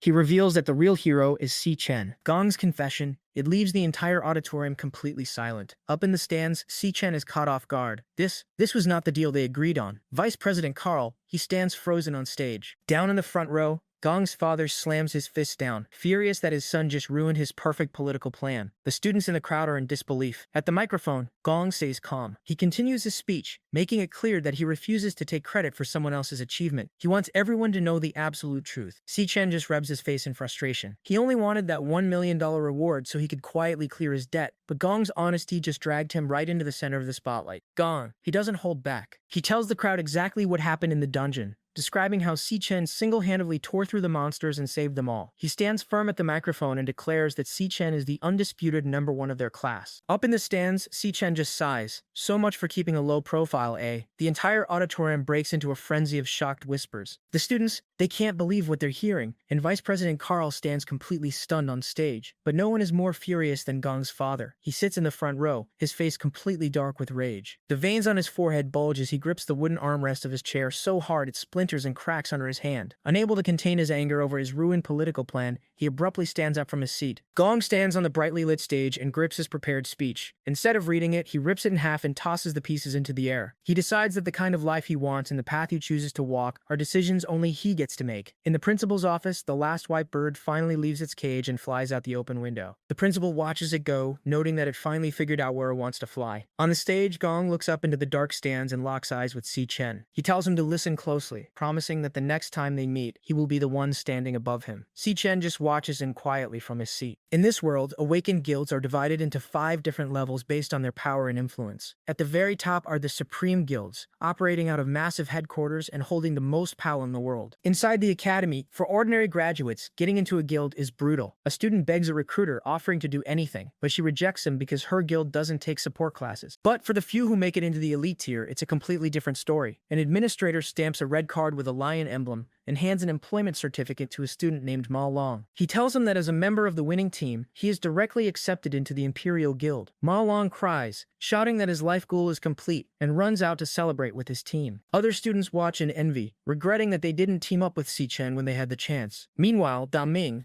the founder of the Imperial Guild, is in the elevator. His assistant mentions that registration is taking longer than usual because 2 teams got perfect scores this year. The doors open, and Da Ming bumps into Vice President Carl. Da Ming is surprised to see him in the registration area. Carl smiles and says he's just here to see someone off. Da Ming chuckles, assuming the Imperial Guild is just lucky to get such highly anticipated talent. Back at the desk, the administrator checks the system and realizes one person is missing. He yells at Ma Long's team, asking why Si Chen hasn't registered yet. The team panics and scrambles to find him. Si Chen is just casually walking out of the restroom. Ma Long runs up to him, frantic, asking why he hasn't filled out his form when the Imperial Guild already accepted him. The administrator sighs and takes a sip from his thermos. He complains about kids getting cocky right after graduation. He tells Si Chen that no matter how good he is, he still has to follow the rules just like everyone else. He orders Si Chen to come over and fill out the form for the Imperial Guild. Si Chen just looks at him and calmly states that he isn't joining the Imperial Guild. The administrator instantly spits his water out in shock. Si Chen just stares back with a blank expression, not reacting at all. The guy gets even angrier and yells again. The crowd goes crazy when they hear the news. They can't believe Si Chen is throwing away a guaranteed spot in the Imperial Guild. Da Ming looks completely stunned. The administrator loses his temper. He slams his fists on the desk, screaming at Si Chen to stop acting arrogant. He reminds him that people spend their entire lives working for the guild and never even get close to the high-level position he was just handed. Si Chen stays completely deadpan. He calmly replies that he never once said he was going to join them. The administrator is furious, demanding to know why Si Chen even bothered showing up to the registration area. Before he can finish yelling, Vice President Carl steps out from the crowd. He decides this is the perfect moment to intervene. The students whisper in shock as the high-ranking official walks right up to the new graduate. Carl smiles and makes his own pitch. He tells Si Chen that if the Imperial Guild isn't the right path for him, he should come to Tianshan with him instead. Carl smiles and drops a massive offer. He tells Si Chen that he can personally nominate him for a spot in the Blazing Star Knights. Gong, Da Ming, and the rest of the students are completely shocked. Whispers erupt through the hallway as the crowd realizes the magnitude of the invitation. The Blazing Star Knights isn't just any organization. It's a world-famous, top-tier guild. Si Chen ignores them entirely. He reaches into his pocket and pulls out a sleek black card,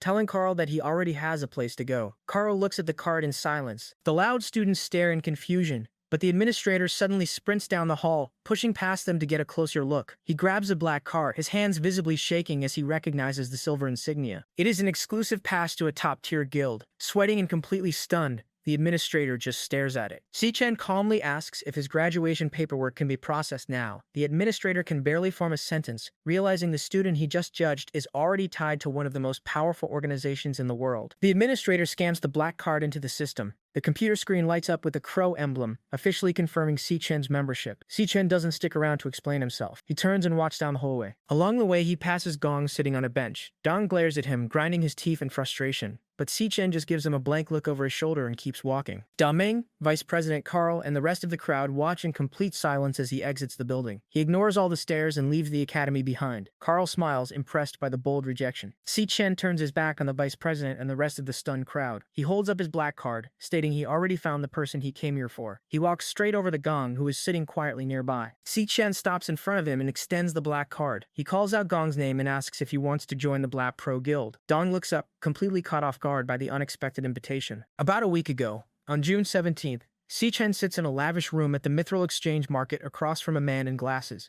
Si-Chen tells the man he came to discuss two things. The first is his debt. He asks for one more week to pay it off, explaining that tying for first place left him 500,000 short of his expected payout. He takes a sip of water and moves on to the second, much more important issue. He looks directly at the man and reveals that he actually came from 10 years in the future. He explains that 10 years from now, the world is destroyed by a group of Demon King, and he is the last surviving Awakener from that timeline. He tells the man that the first Demon King to arrive is named Wrath. Wrath started the invasion with a massive shockwave that tore the world to pieces. Si-Chen then explains that during this disaster, a businessman named Xingji stepped forward and donated a special piece of equipment he built himself, an item known as the Calming Stone. Si-Chen explains that the Calming Stone saved countless lives by neutralizing Wrath's waveform attack, buying humanity enough time to fight back. Hearing this, Xingji stands up in complete shock. He confirms that he designed the Calming Stone specifically to defend against wave-type magic, but he is stunned because the device is currently nothing more than a concept in his head. He starts to realize Si-Chen might actually be telling the truth about coming from the future. Si-Chen looks at him and tells Xingji to come work for him. The scene shifts back to the present on June 26th at the Mithril Exchange Market. Xingji tells Si-Chen that his debt is officially paid in full. He opens a display case holding Si-Chen's massive jagged sword, which is emitting a purple aura, and tells him to take his weapon back. Si-Chen agrees. Si-Chen hands over a bag of materials he collected from the dungeon to cover his interest. Xingji opens it and finds a blade arm mantis arm and a purple monster core. He is impressed and tells Si-Chen that the loot is great and he never disappoints. Xingji then asks about Si-Chen's application to the Black Crow Guild. Si-Chen calmly replies that he got rejected. Xingji is surprised and assumes this means Si-Chen's trip to Tianshan will be delayed. Si-Chen corrects him, saying he is actually moving his plans forward. He explains his new 3-step plan to Xingji. First, he will build his own guild from scratch. Second, he will level it up to gain access to higher tier dungeons. Third, he will head to Tianshan and hunt down the specific dungeon where Wrath is hiding. But Si-Chen admits there is one thing he failed to calculate. He looks at Xingji and reveals that Wrath might already be active in this world. Xingji is completely shocked by the news. Xingji slides a small MP3 player across the desk. The device emits a visible wavy aura. He asks Si-Chen if this will help, explaining that it plays a pop song written by a friend, but he specifically encoded it with beta frequency waves. He tells Si-Chen that this is the most effective defense he can make right now. Si-Chen looks surprised. He asks Xingji if he really managed to put all of this together in just 1 week. Xingji pushes up his glasses and replies that if the future is truly going to be destroyed like Si-Chen warned him, he had to take it seriously. Xingji explains how he plans to distribute the counter-frequency. He contacted a superstar named Michael Bruno, who will perfect the track and release it as his new lead single. With his influence in the music industry, the song will spread everywhere within a week. Xingji recalls Si-Chen telling him that these beta waves are the key to suppressing Wrath's alpha wave attack. Pushing up his glasses, Xingji admits that if the future really is facing destruction, then building this defense is the most meaningful work he has ever done. He suddenly remembers he has one more item for Si-Chen. Activating his glowing blue storage ring, Xingji pulls out a high-tech watch. He calls it a Demon King radar, a device he reverse-engineered himself. He explains that if it ever detects the energy of an S-rank demon or higher, it will immediately trigger an alarm and lock onto the exact location. Xingji pushes up his glasses with a frustrated sigh. He admits that he wishes he could become an Awakener too, believing he could make a real difference in the fight, but he knows he doesn't have the power. Si-Chen looks at him and tells him he has already done more than enough. He tells Xingji to leave the rest of the work to him. Internally, Si-Chen thinks about the threat ahead. Wrath is the first Demon King to appear, and the information he has about the monster is still far from enough. He just hopes nothing else goes wrong from here on out. At 8:30 p.m., heavy rain falls outside the first hospital of Zhangtian district. Inside a hospital room, Jin Tuol Sin, he's strapped into a straitjacket with bandages wrapped around his head. His mind is completely broken. He laughs uncontrollably and barks like a dog, even calling himself a dirty mutt. His father, the hospital director, stands over the bed, just sweating and shaking with anger. Seeing his son reduced to an animal, it just makes him snap. He screams, demanding to know who did this to his boy. He turns to a group of people standing in the shadows of the room. He calls them the top A-rank awakeners in the country and gives them a direct order to find out what happened. He tells them he doesn't care about the consequences or the methods they use. He just wants the person responsible found and made to pay. One of the assassins, a pale man holding an umbrella with a glowing purple handle, he smiles. He accepts the order and promises to bring the target's head back before the day is over. The pale assassin pulls a glowing purple blade from his umbrella, accepting the job. Suddenly, the entire hospital room starts to shake. The tremor catches everyone off guard. Before they can even react, a massive pressure fills the air. The hospital director is completely overwhelmed. He drops to his hands and knees and just vomits on the floor. The A-rank assassins feel the crushing weight just as much. The large man with an eye patch struggles to breathe, noting how heavy the air has become. The pale assassin grips his weapon and warns the group that there is something incredibly strong right outside their door. Out in the red-lit hallway, heavy footsteps echo. A dark, herd silhouette walks straight toward their room. The female assassin readies her glowing blue claws, and the man beside her aims his guns at the closed door. They listen as the heavy footsteps stop right outside. The door swings open, and a large clawed foot steps into the room. A tall, horned silhouette stands in the doorway under the red emergency light. The assassins freeze as they get a clear look at the monster's glowing red eyes and jagged teeth. The creature chuckles and says it looks like it's finally time to eat. A system text appears, identifying the monster as, in this world,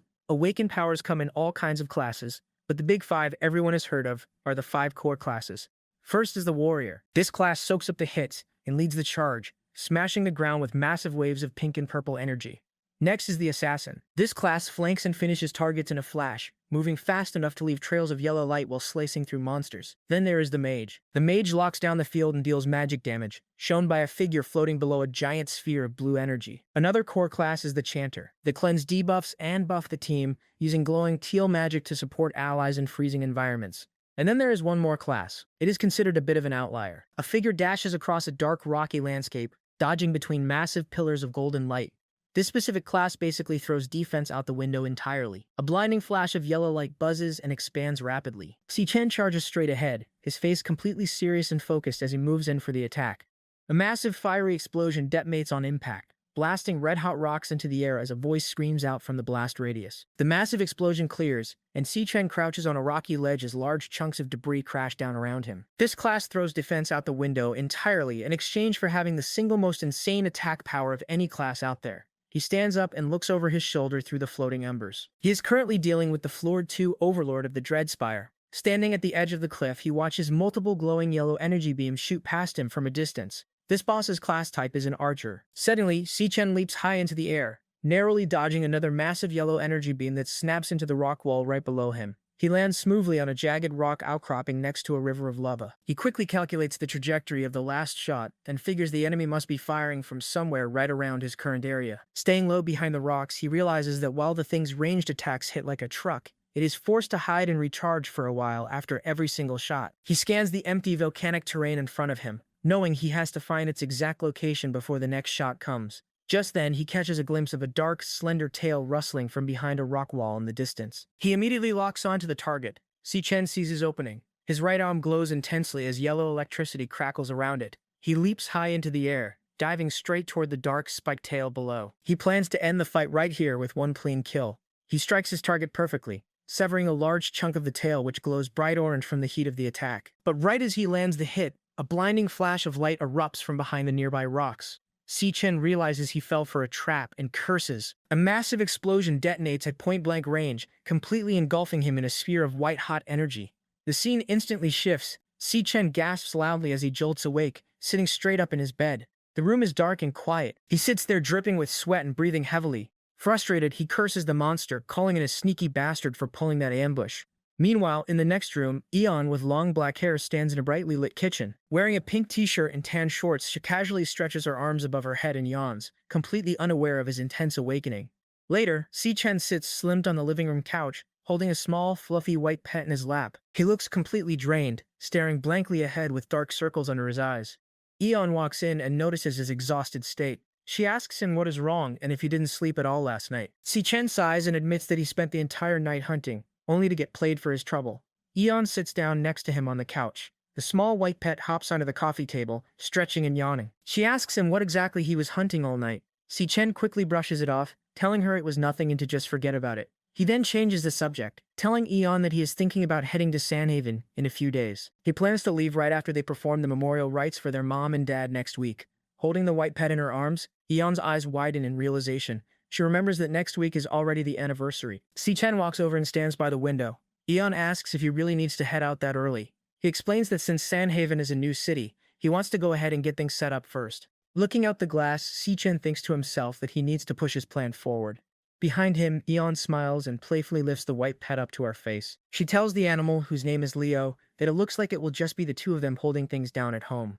Listening to her, Si Chen feels relieved. He notes that it is a good thing Leo is around to keep Eon company. Having the pet there is the only reason he can actually leave home without worrying himself sick about his sister. But there is one thing that is bugging him. He realizes that under certain conditions, his link with Leo just cuts out. He thinks back to his recent hunt. The second he stepped into the deepest part of that dungeon and the gate slammed shut behind him, his connection with Leo went dead silent. The link stayed completely severed during the fight. It was not until he fully took down the Overlord and the gate opened back up that the link finally snapped back on. His eyes glow faintly as he remembers the sudden rush of the connection returning. He stands there sweating slightly, realizing how close of a call it was. If he had not taken that monster down right when he did, even 30 seconds later, things could have gone seriously wrong. He pictures a worst-case scenario, where Eon and Leo are huddled together, terrified and completely exposed to danger while he is trapped in a dungeon. Snapping out of his dark thoughts, he looks over and calls out Eon's name. He tells Eon that before he heads out to Sanhaven, he needs to borrow Leo for a few days. Eon just stares back at him in confusion, clutching the small white pet tightly to her chest. The reality of their world is that dungeons do not appear very often. When they do, the glowing crystals and monster materials found inside are highly valuable. The resources gained from clearing a single dungeon are worth a small fortune. Because of this, every time a new dungeon appears, the government holds a formal bidding ceremony. Inside a crowded auction hall, an auctioneer takes bids for the clearance rights to a high-tier B-rank dungeon. The opening bid starts at 10 million. The price quickly jumps to 12, then 15 million as people in the crowd raise their paddles. Finally, a well-dressed man representing a major guild raises his paddle and casually bids 18 million. The gavel slams down on the podium, and the rights are sold. The good dungeons always get scooped up by the big guilds almost instantly. What is left over, the low-value scraps and small-time dungeons, gets tossed to the public. The cover is bad. Civilian crews are left to fight over these leftovers.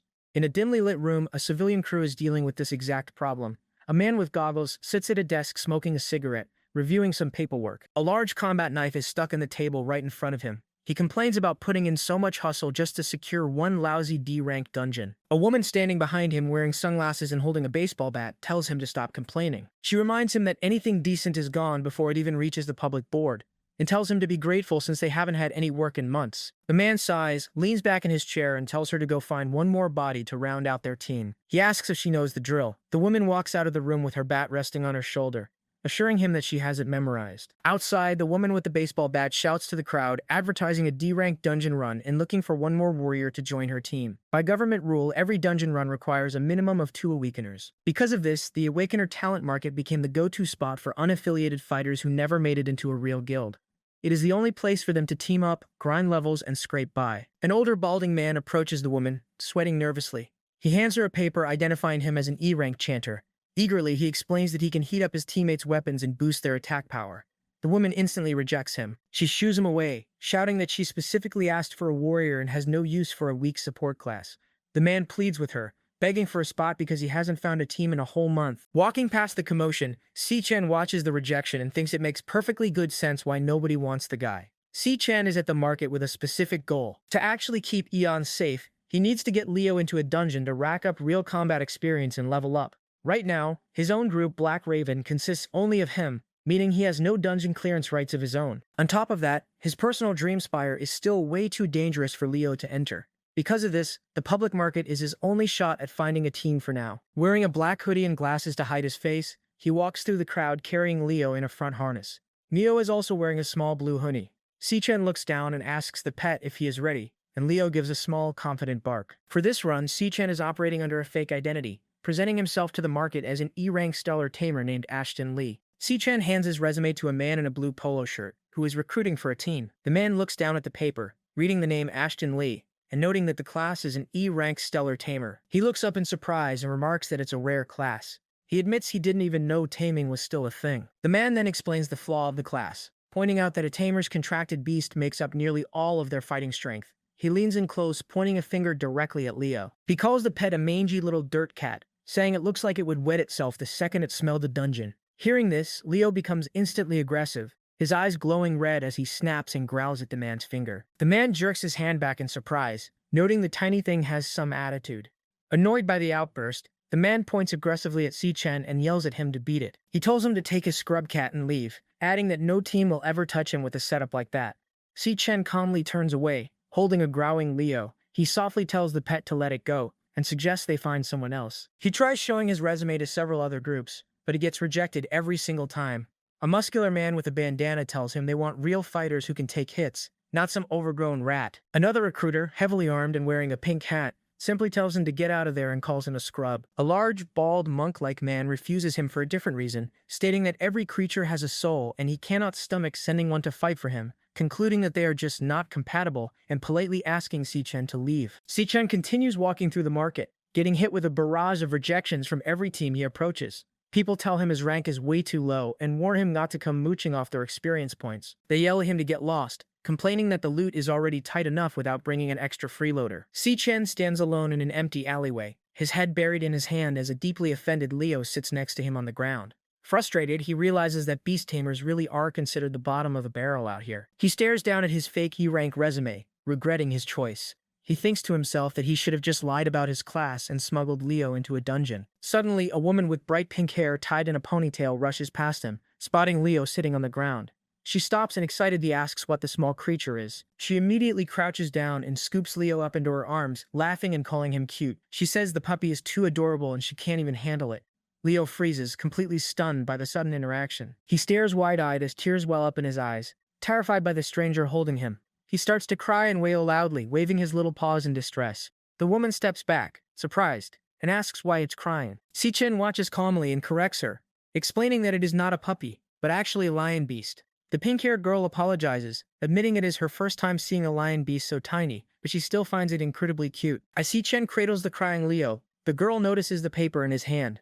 She takes a closer look at his resume, reading his fake name and asking if he is really an E-rank stellar tamer. She stares at him, repeating the name Ashton Lee as she processes the rare class. She asks if he is currently looking for a team. Si-Chen, holding a dazed and dizzy Leo, confirms that they are, explaining that the little cub really needs to level up. Hearing this, the girl snaps her fingers, declaring how lucky they are. She introduces herself as Soleil Hay, a D-rank nuclear class hunter. Soleil explains that she just managed to secure a dungeon herself, but she's currently short on people to help her clear it. However, her cheerful expression falters slightly as she adds that it is a D-rank dungeon, admitting to him that it is actually pretty risky for an E-rank tamer. Soleil looks at them and asks if they have the guts to take on the risk. Si-Chen stands there silently, her expression completely calm and steady, as Leo clings to her shoulder with teary eyes. They accept her offer. Half an hour later, a red off-road jeep speeds across the dusty dirt roads on the outskirts of the city. They arrive at a dumping ground filled with piles of scrap metal and debris, pulling up to a large concrete tunnel entrance. Soleil climbs out of the jeep and announces that they have arrived. Waiting inside the tunnel are the recruiter in the blue polo shirt and his companion in the baseball cap. The blue polo recruiter looks up and is instantly shocked to see who has arrived. As Soleil walks deeper into the tunnel with Si-Chen falling behind, Leo perches on his shoulder and lets out an aggressive growl. The blue polo recruiter yells out in frustration, pointing at them and complaining about seeing the kid and his little dirt cat again. Soleil stops, surprised by the reaction, and asks if they already know each other. The recruiter, waving his arms frantically, explains that he already rejected this kid once today. He angrily asks Soleil why on earth she dragged him back here, pointing out that the rookie does not even have any teen history on his resume. Leo growls back at him in response. The companion wearing the baseball cap leans back, calmly smoking a cigarette. He chuckles and tells the recruiter to relax, pointing out that more hands mean more power, and they should at least give the new kid a shot. Despite this, the recruiter remains highly annoyed, muttering that he simply hates carrying useless deadweight who are just there to leech free experience points. Si-Chen watches silently as the group gathers. Soleil claps her hands to get everyone's attention, calling out that everyone is present and telling them to listen up. Soleil Hai, a D-rank nuclear warrior and the team's captain, lays out the plan. She explains that while they have 3 seasoned D-rank hunters on the team, this specific dungeon is a total unknown, so nobody can afford to get sloppy. She begins assigning roles, stating that once they enter, she and the vice captain, Bidian Lee, a D-rank flower mage, will handle the front line and tank the incoming attacks. Next, she instructs Nolan Grow, an E-rank lightning assassin, to handle flanking and cleanup duties. For the rear, she tells Chuck Milo, a D-rank cloud warrior, to stick close to Holly, an E-rank cloud chanter, and keep their backlines safe. Finally, she addresses C-Chan under his fake name, Ashton Lee, telling the E-rank stellar tamer to simply find a safe window of opportunity to sneak in some extra damage when he can. Hearing her serious briefing, Gideon Lee, waving his arm dismissively, tells the captain to relax, boasting that the run will be a piece of cake since he has personally cleared over a dozen D-rank dungeons already. Confident, he calls for the team to move out, leading the group deeper into the dark tunnel. The group walks in a single-file line deeper into the dark concrete tunnel. Soleil's boots tap loudly against the dusty, cracked ground as they approach a bright glow reflecting off the stone walls. They reach the end of the pathway, and Soleil points out that the gate is right ahead. The air buzzes with energy as a bright yellow light leaks from a gap in the floor. They stand over a large, ragged hole in the ground, looking down at a swirling pool of yellow glowing light buzzing with power. This is the dungeon portal. Without hesitation, they drop into the portal. As they transition, Soleil commands everyone to stay close. They drop down into a massive, dark underground cavern, illuminated by a single stream of golden light pouring from the ceiling. Once inside, Soleil prepares her weapon, a massive, heavy-toothed cleaver wrapped in bandages. The blade ignites, completely enveloped in roaring orange flames. The team looks around the dark volcanic cave, which is filled with hanging stalactites and glowing green plant-like orbs growing along the rocky ground. In the center of the cavern, a giant rock pillar is wrapped in a roaring golden fire, casting a bright light across the entire area. Gideon Lee approaches one of the glowing plants, holding up his green lantern. As he gets closer, yellow electricity crackles between the round orbs. He immediately realizes with frustration that they have stepped into a lightning attribute dungeon. The team advances cautiously. Soleil keeps her flaming weapon ready, warning everyone to keep their eyes open. Behind them, Si-Chen walks quietly with Leo perched on his head. The small cub actively sniffs the air, sensing something in the environment. Suddenly, a bright yellow streak of light shoots through the dark cavern. Before anyone can react, the glowing yellow projectile slams violently into Gideon's back. He lets out a sharp yell of pain as his lantern goes flying out of his hand. Lipping around, Soleil alerts the group, shouting that a beast is incoming. Several more glowing yellow spheres zip across the cave walls, crackling with electricity and squeaking as they bounce off the rocks. One of the spheres unrolls as it leaps through the air, revealing a rodent-like creature with spiky, electrified fur and glowing red eyes. The system identifies the monster as a Volt Rat, an E-rank lightning assassin. Gideon Lee panics on the ground, screaming in terror. He is completely shaken up, unable to believe he was just taken down by a rat. Soleil swings her massive flaming blade through the air, slicing at the incoming beast to keep them away. Frustrated by her vice captain's reaction, Soleil snaps at Gideon, pointing out that he claimed to be experienced and asking why he's freaking out over a simple E-rank monster. Gideon screams back in defense, sweating heavily. He argues that nobody warned him it was a lightning dungeon, explaining that lightning completely counters flower-type mages like himself, especially when dealing with these nasty creatures. Suddenly, a massive swarm of glowing yellow Volt Rats begins spinning through the air. Nolan Ghoul barely dodges in time as one of the fast-moving yellow streaks flashes right past his face. The swarm quickly ascends on the group. Multiple Volt Rats snap and detonate against them. Gideon cowers flat on the ground, shielding his head with his hands while desperately yelling at the filthy rats to get off of him. Soleil struggles to keep up with the onslaught. Looking around at the yellow streaks bouncing off the cave walls in every direction, she yells out, asking why there are so many of them. In the background, Chuck Milo's hands glow with blue energy as he instructs Holly to get behind him immediately. Meanwhile, Si-Chen stands completely still and calm amidst the chaos. He turns his head slightly toward the small cub on his shoulder, quietly calling out Leo's name. Leo responds instantly. His eyes glow with a bright pinkish-purple light, and he lets out a low growl as power begins to hum around his body. At the Gong family estate, a short-haired blonde woman named Kite asks a man lounging on the couch if his onboarding paperwork is sorted. The man confirms that it is, but immediately begins complaining about another stunt Ash pulled today. He's highly upset, pointing out that Ash never even joined the Imperial Guild. Instead, Ash is out there claiming he founded his own guild called Black Raven. Kite pauses, holding her teacup as she asks if Ash really started his own guild. The man confirms it, adding that the guy even tried recruiting his brother right in front of everyone. He calls Ash a psycho and mutters that there is seriously something wrong with the kid's head. Kite sips her tea in silence. Inwardly, she wonders what exactly Ash is playing at and what his real identity is. Later, Kite meets with a red-haired man in a traditional room. He sets down his cup with a clack and states plainly that Ash is not the glutton. Kite asks the red-haired man what makes him so sure. He pours some tea and explains that the glutton always targets strong, powerful awakeners. He argues that if Ash really was the glutton, he wouldn't have passed up a golden opportunity like the graduation exam with Cole and the other examiners right there for the taking.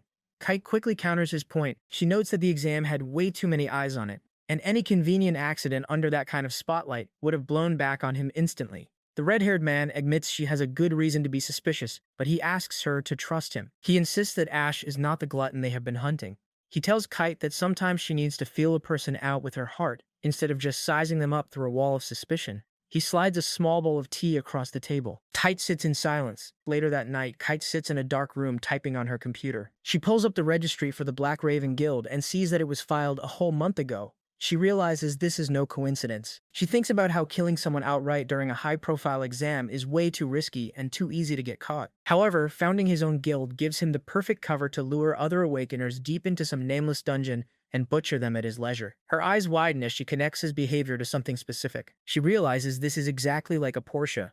There is a notorious group among Awakeners known as Portia. Like hunting spiders, they hide in plain sight, blending into the crowd and never raising suspicion. While Kite thinks about this, the fight in the dungeon continues. Dozens of glowing yellow volt rats bounce off the cave walls and swarm the team. Gideon lies on the dirt floor getting zapped, screaming for the rats to get off him. Soleil swings her heavy blade to deflect the incoming attacks, frustrated and asking why there are so many of them. In the backline, Check Milo's fists glow with blue energy as he steps forward, telling Holly to stay behind him. Amidst all the panic, Ash stands completely still and silent, calmly watching the chaos unfold with Leo on his shoulder. Ash quietly calls out to Leo. The small cub responds instantly. His eyes glow with a bright pinkish-purple light, and he lets out a low growl as magic energy buzzes around his body. Suddenly, a Volt rat leaping right at Soleil is stopped dead in mid-air, tightly bound by glowing purple rings of energy. In the blink of an eye, the entire swarm is locked down. Dozens of rats float helplessly above them, trapped inside the buzzing purple rings as Gideon stares up from the dirt in complete shock. Leo lets out a loud roar, fully activating the Stellar Mage skill, Strangling Star Ring. The glowing rings violently tighten around the trapped prey. Under the crushing pressure, the rats explode one after another in a chain of bright blasts. The rapid explosions light up the dark cave, and then it is over. The cavern falls completely silent. Soleil, Gideon, and the rest of the team just stand there frozen, watching as nothing but glowing golden embers slowly drift down to the floor. Soleil lowers her weapon, staring in complete disbelief as golden sparks rain down around her. Chuck, Milo, and Holly stand frozen with their mouths wide open. Gideon Lee is still kneeling in the dirt, completely shocked by what he just witnessed. Unbothered, Ash pushes his glasses up. The system flashes a golden level-up notification above Leo as glowing rings of light encircle the cub. Ash quietly tells Leo he did nice work. Sometime later, the team walks deeper into the dungeon. Soleil holds up a torch to light the dark, rocky path. She remarks that she can't believe they have already reached the back of the dungeon so quickly. Looking back over her shoulder with a smile, she tells the group it was all thanks to Leo's crowd control, admitting they would have gotten completely wrecked without him. The team gathers around Leo to pet him. Chuck Milo gives a thumbs up, calling the cub a beast, while Holly happily calls him a good boy as Leo purrs softly in Ash's arms. 13 and 14. Gideon Lee looks back at Ash with annoyance, muttering that if this were a stellar-type dungeon, he would be running circles around the mangy cat. The group soon reaches a split in the cave. Soleil holds up her torch and points out the two paths, asking the team which way they should take. Nolan Gu points to the right side with a smile.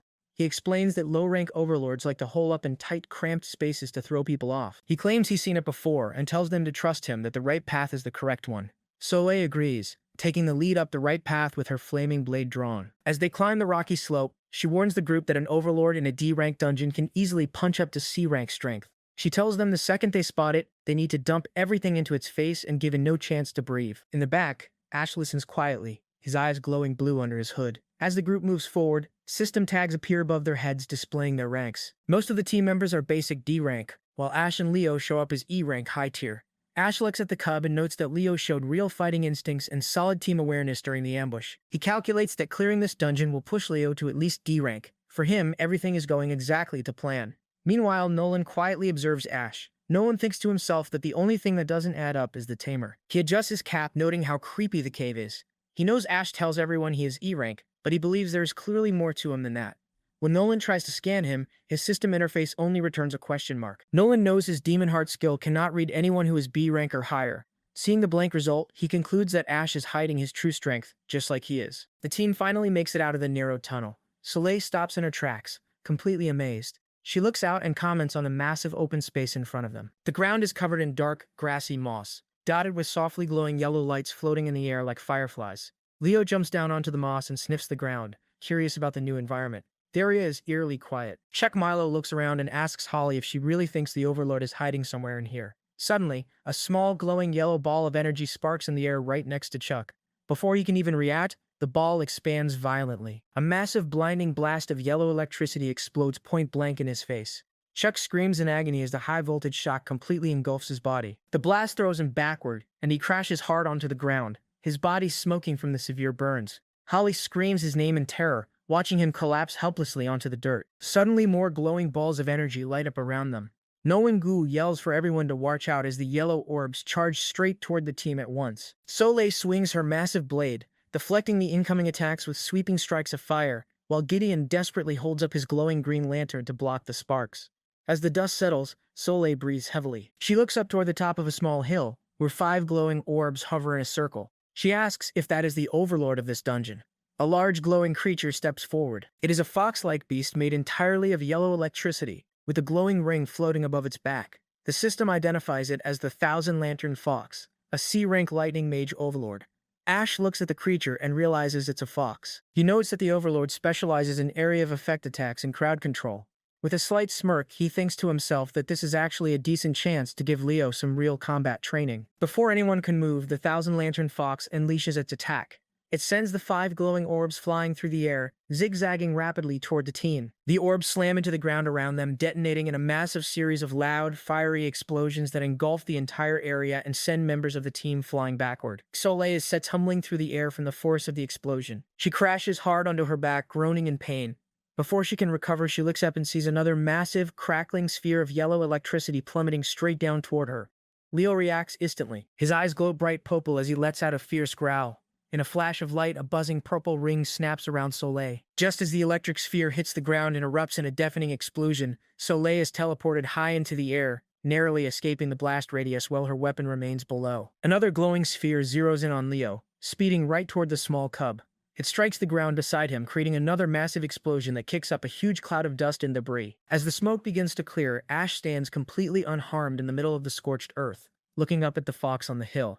Activating his stellar tamer skill, he calmly commands Leo to come back. The small cub safely emerges from the portal. Ash watches the overlord closely, giving Leo a lesson in combat. He tells the cub to always watch his surroundings when popping a skill, and to make sure he leaves himself an out.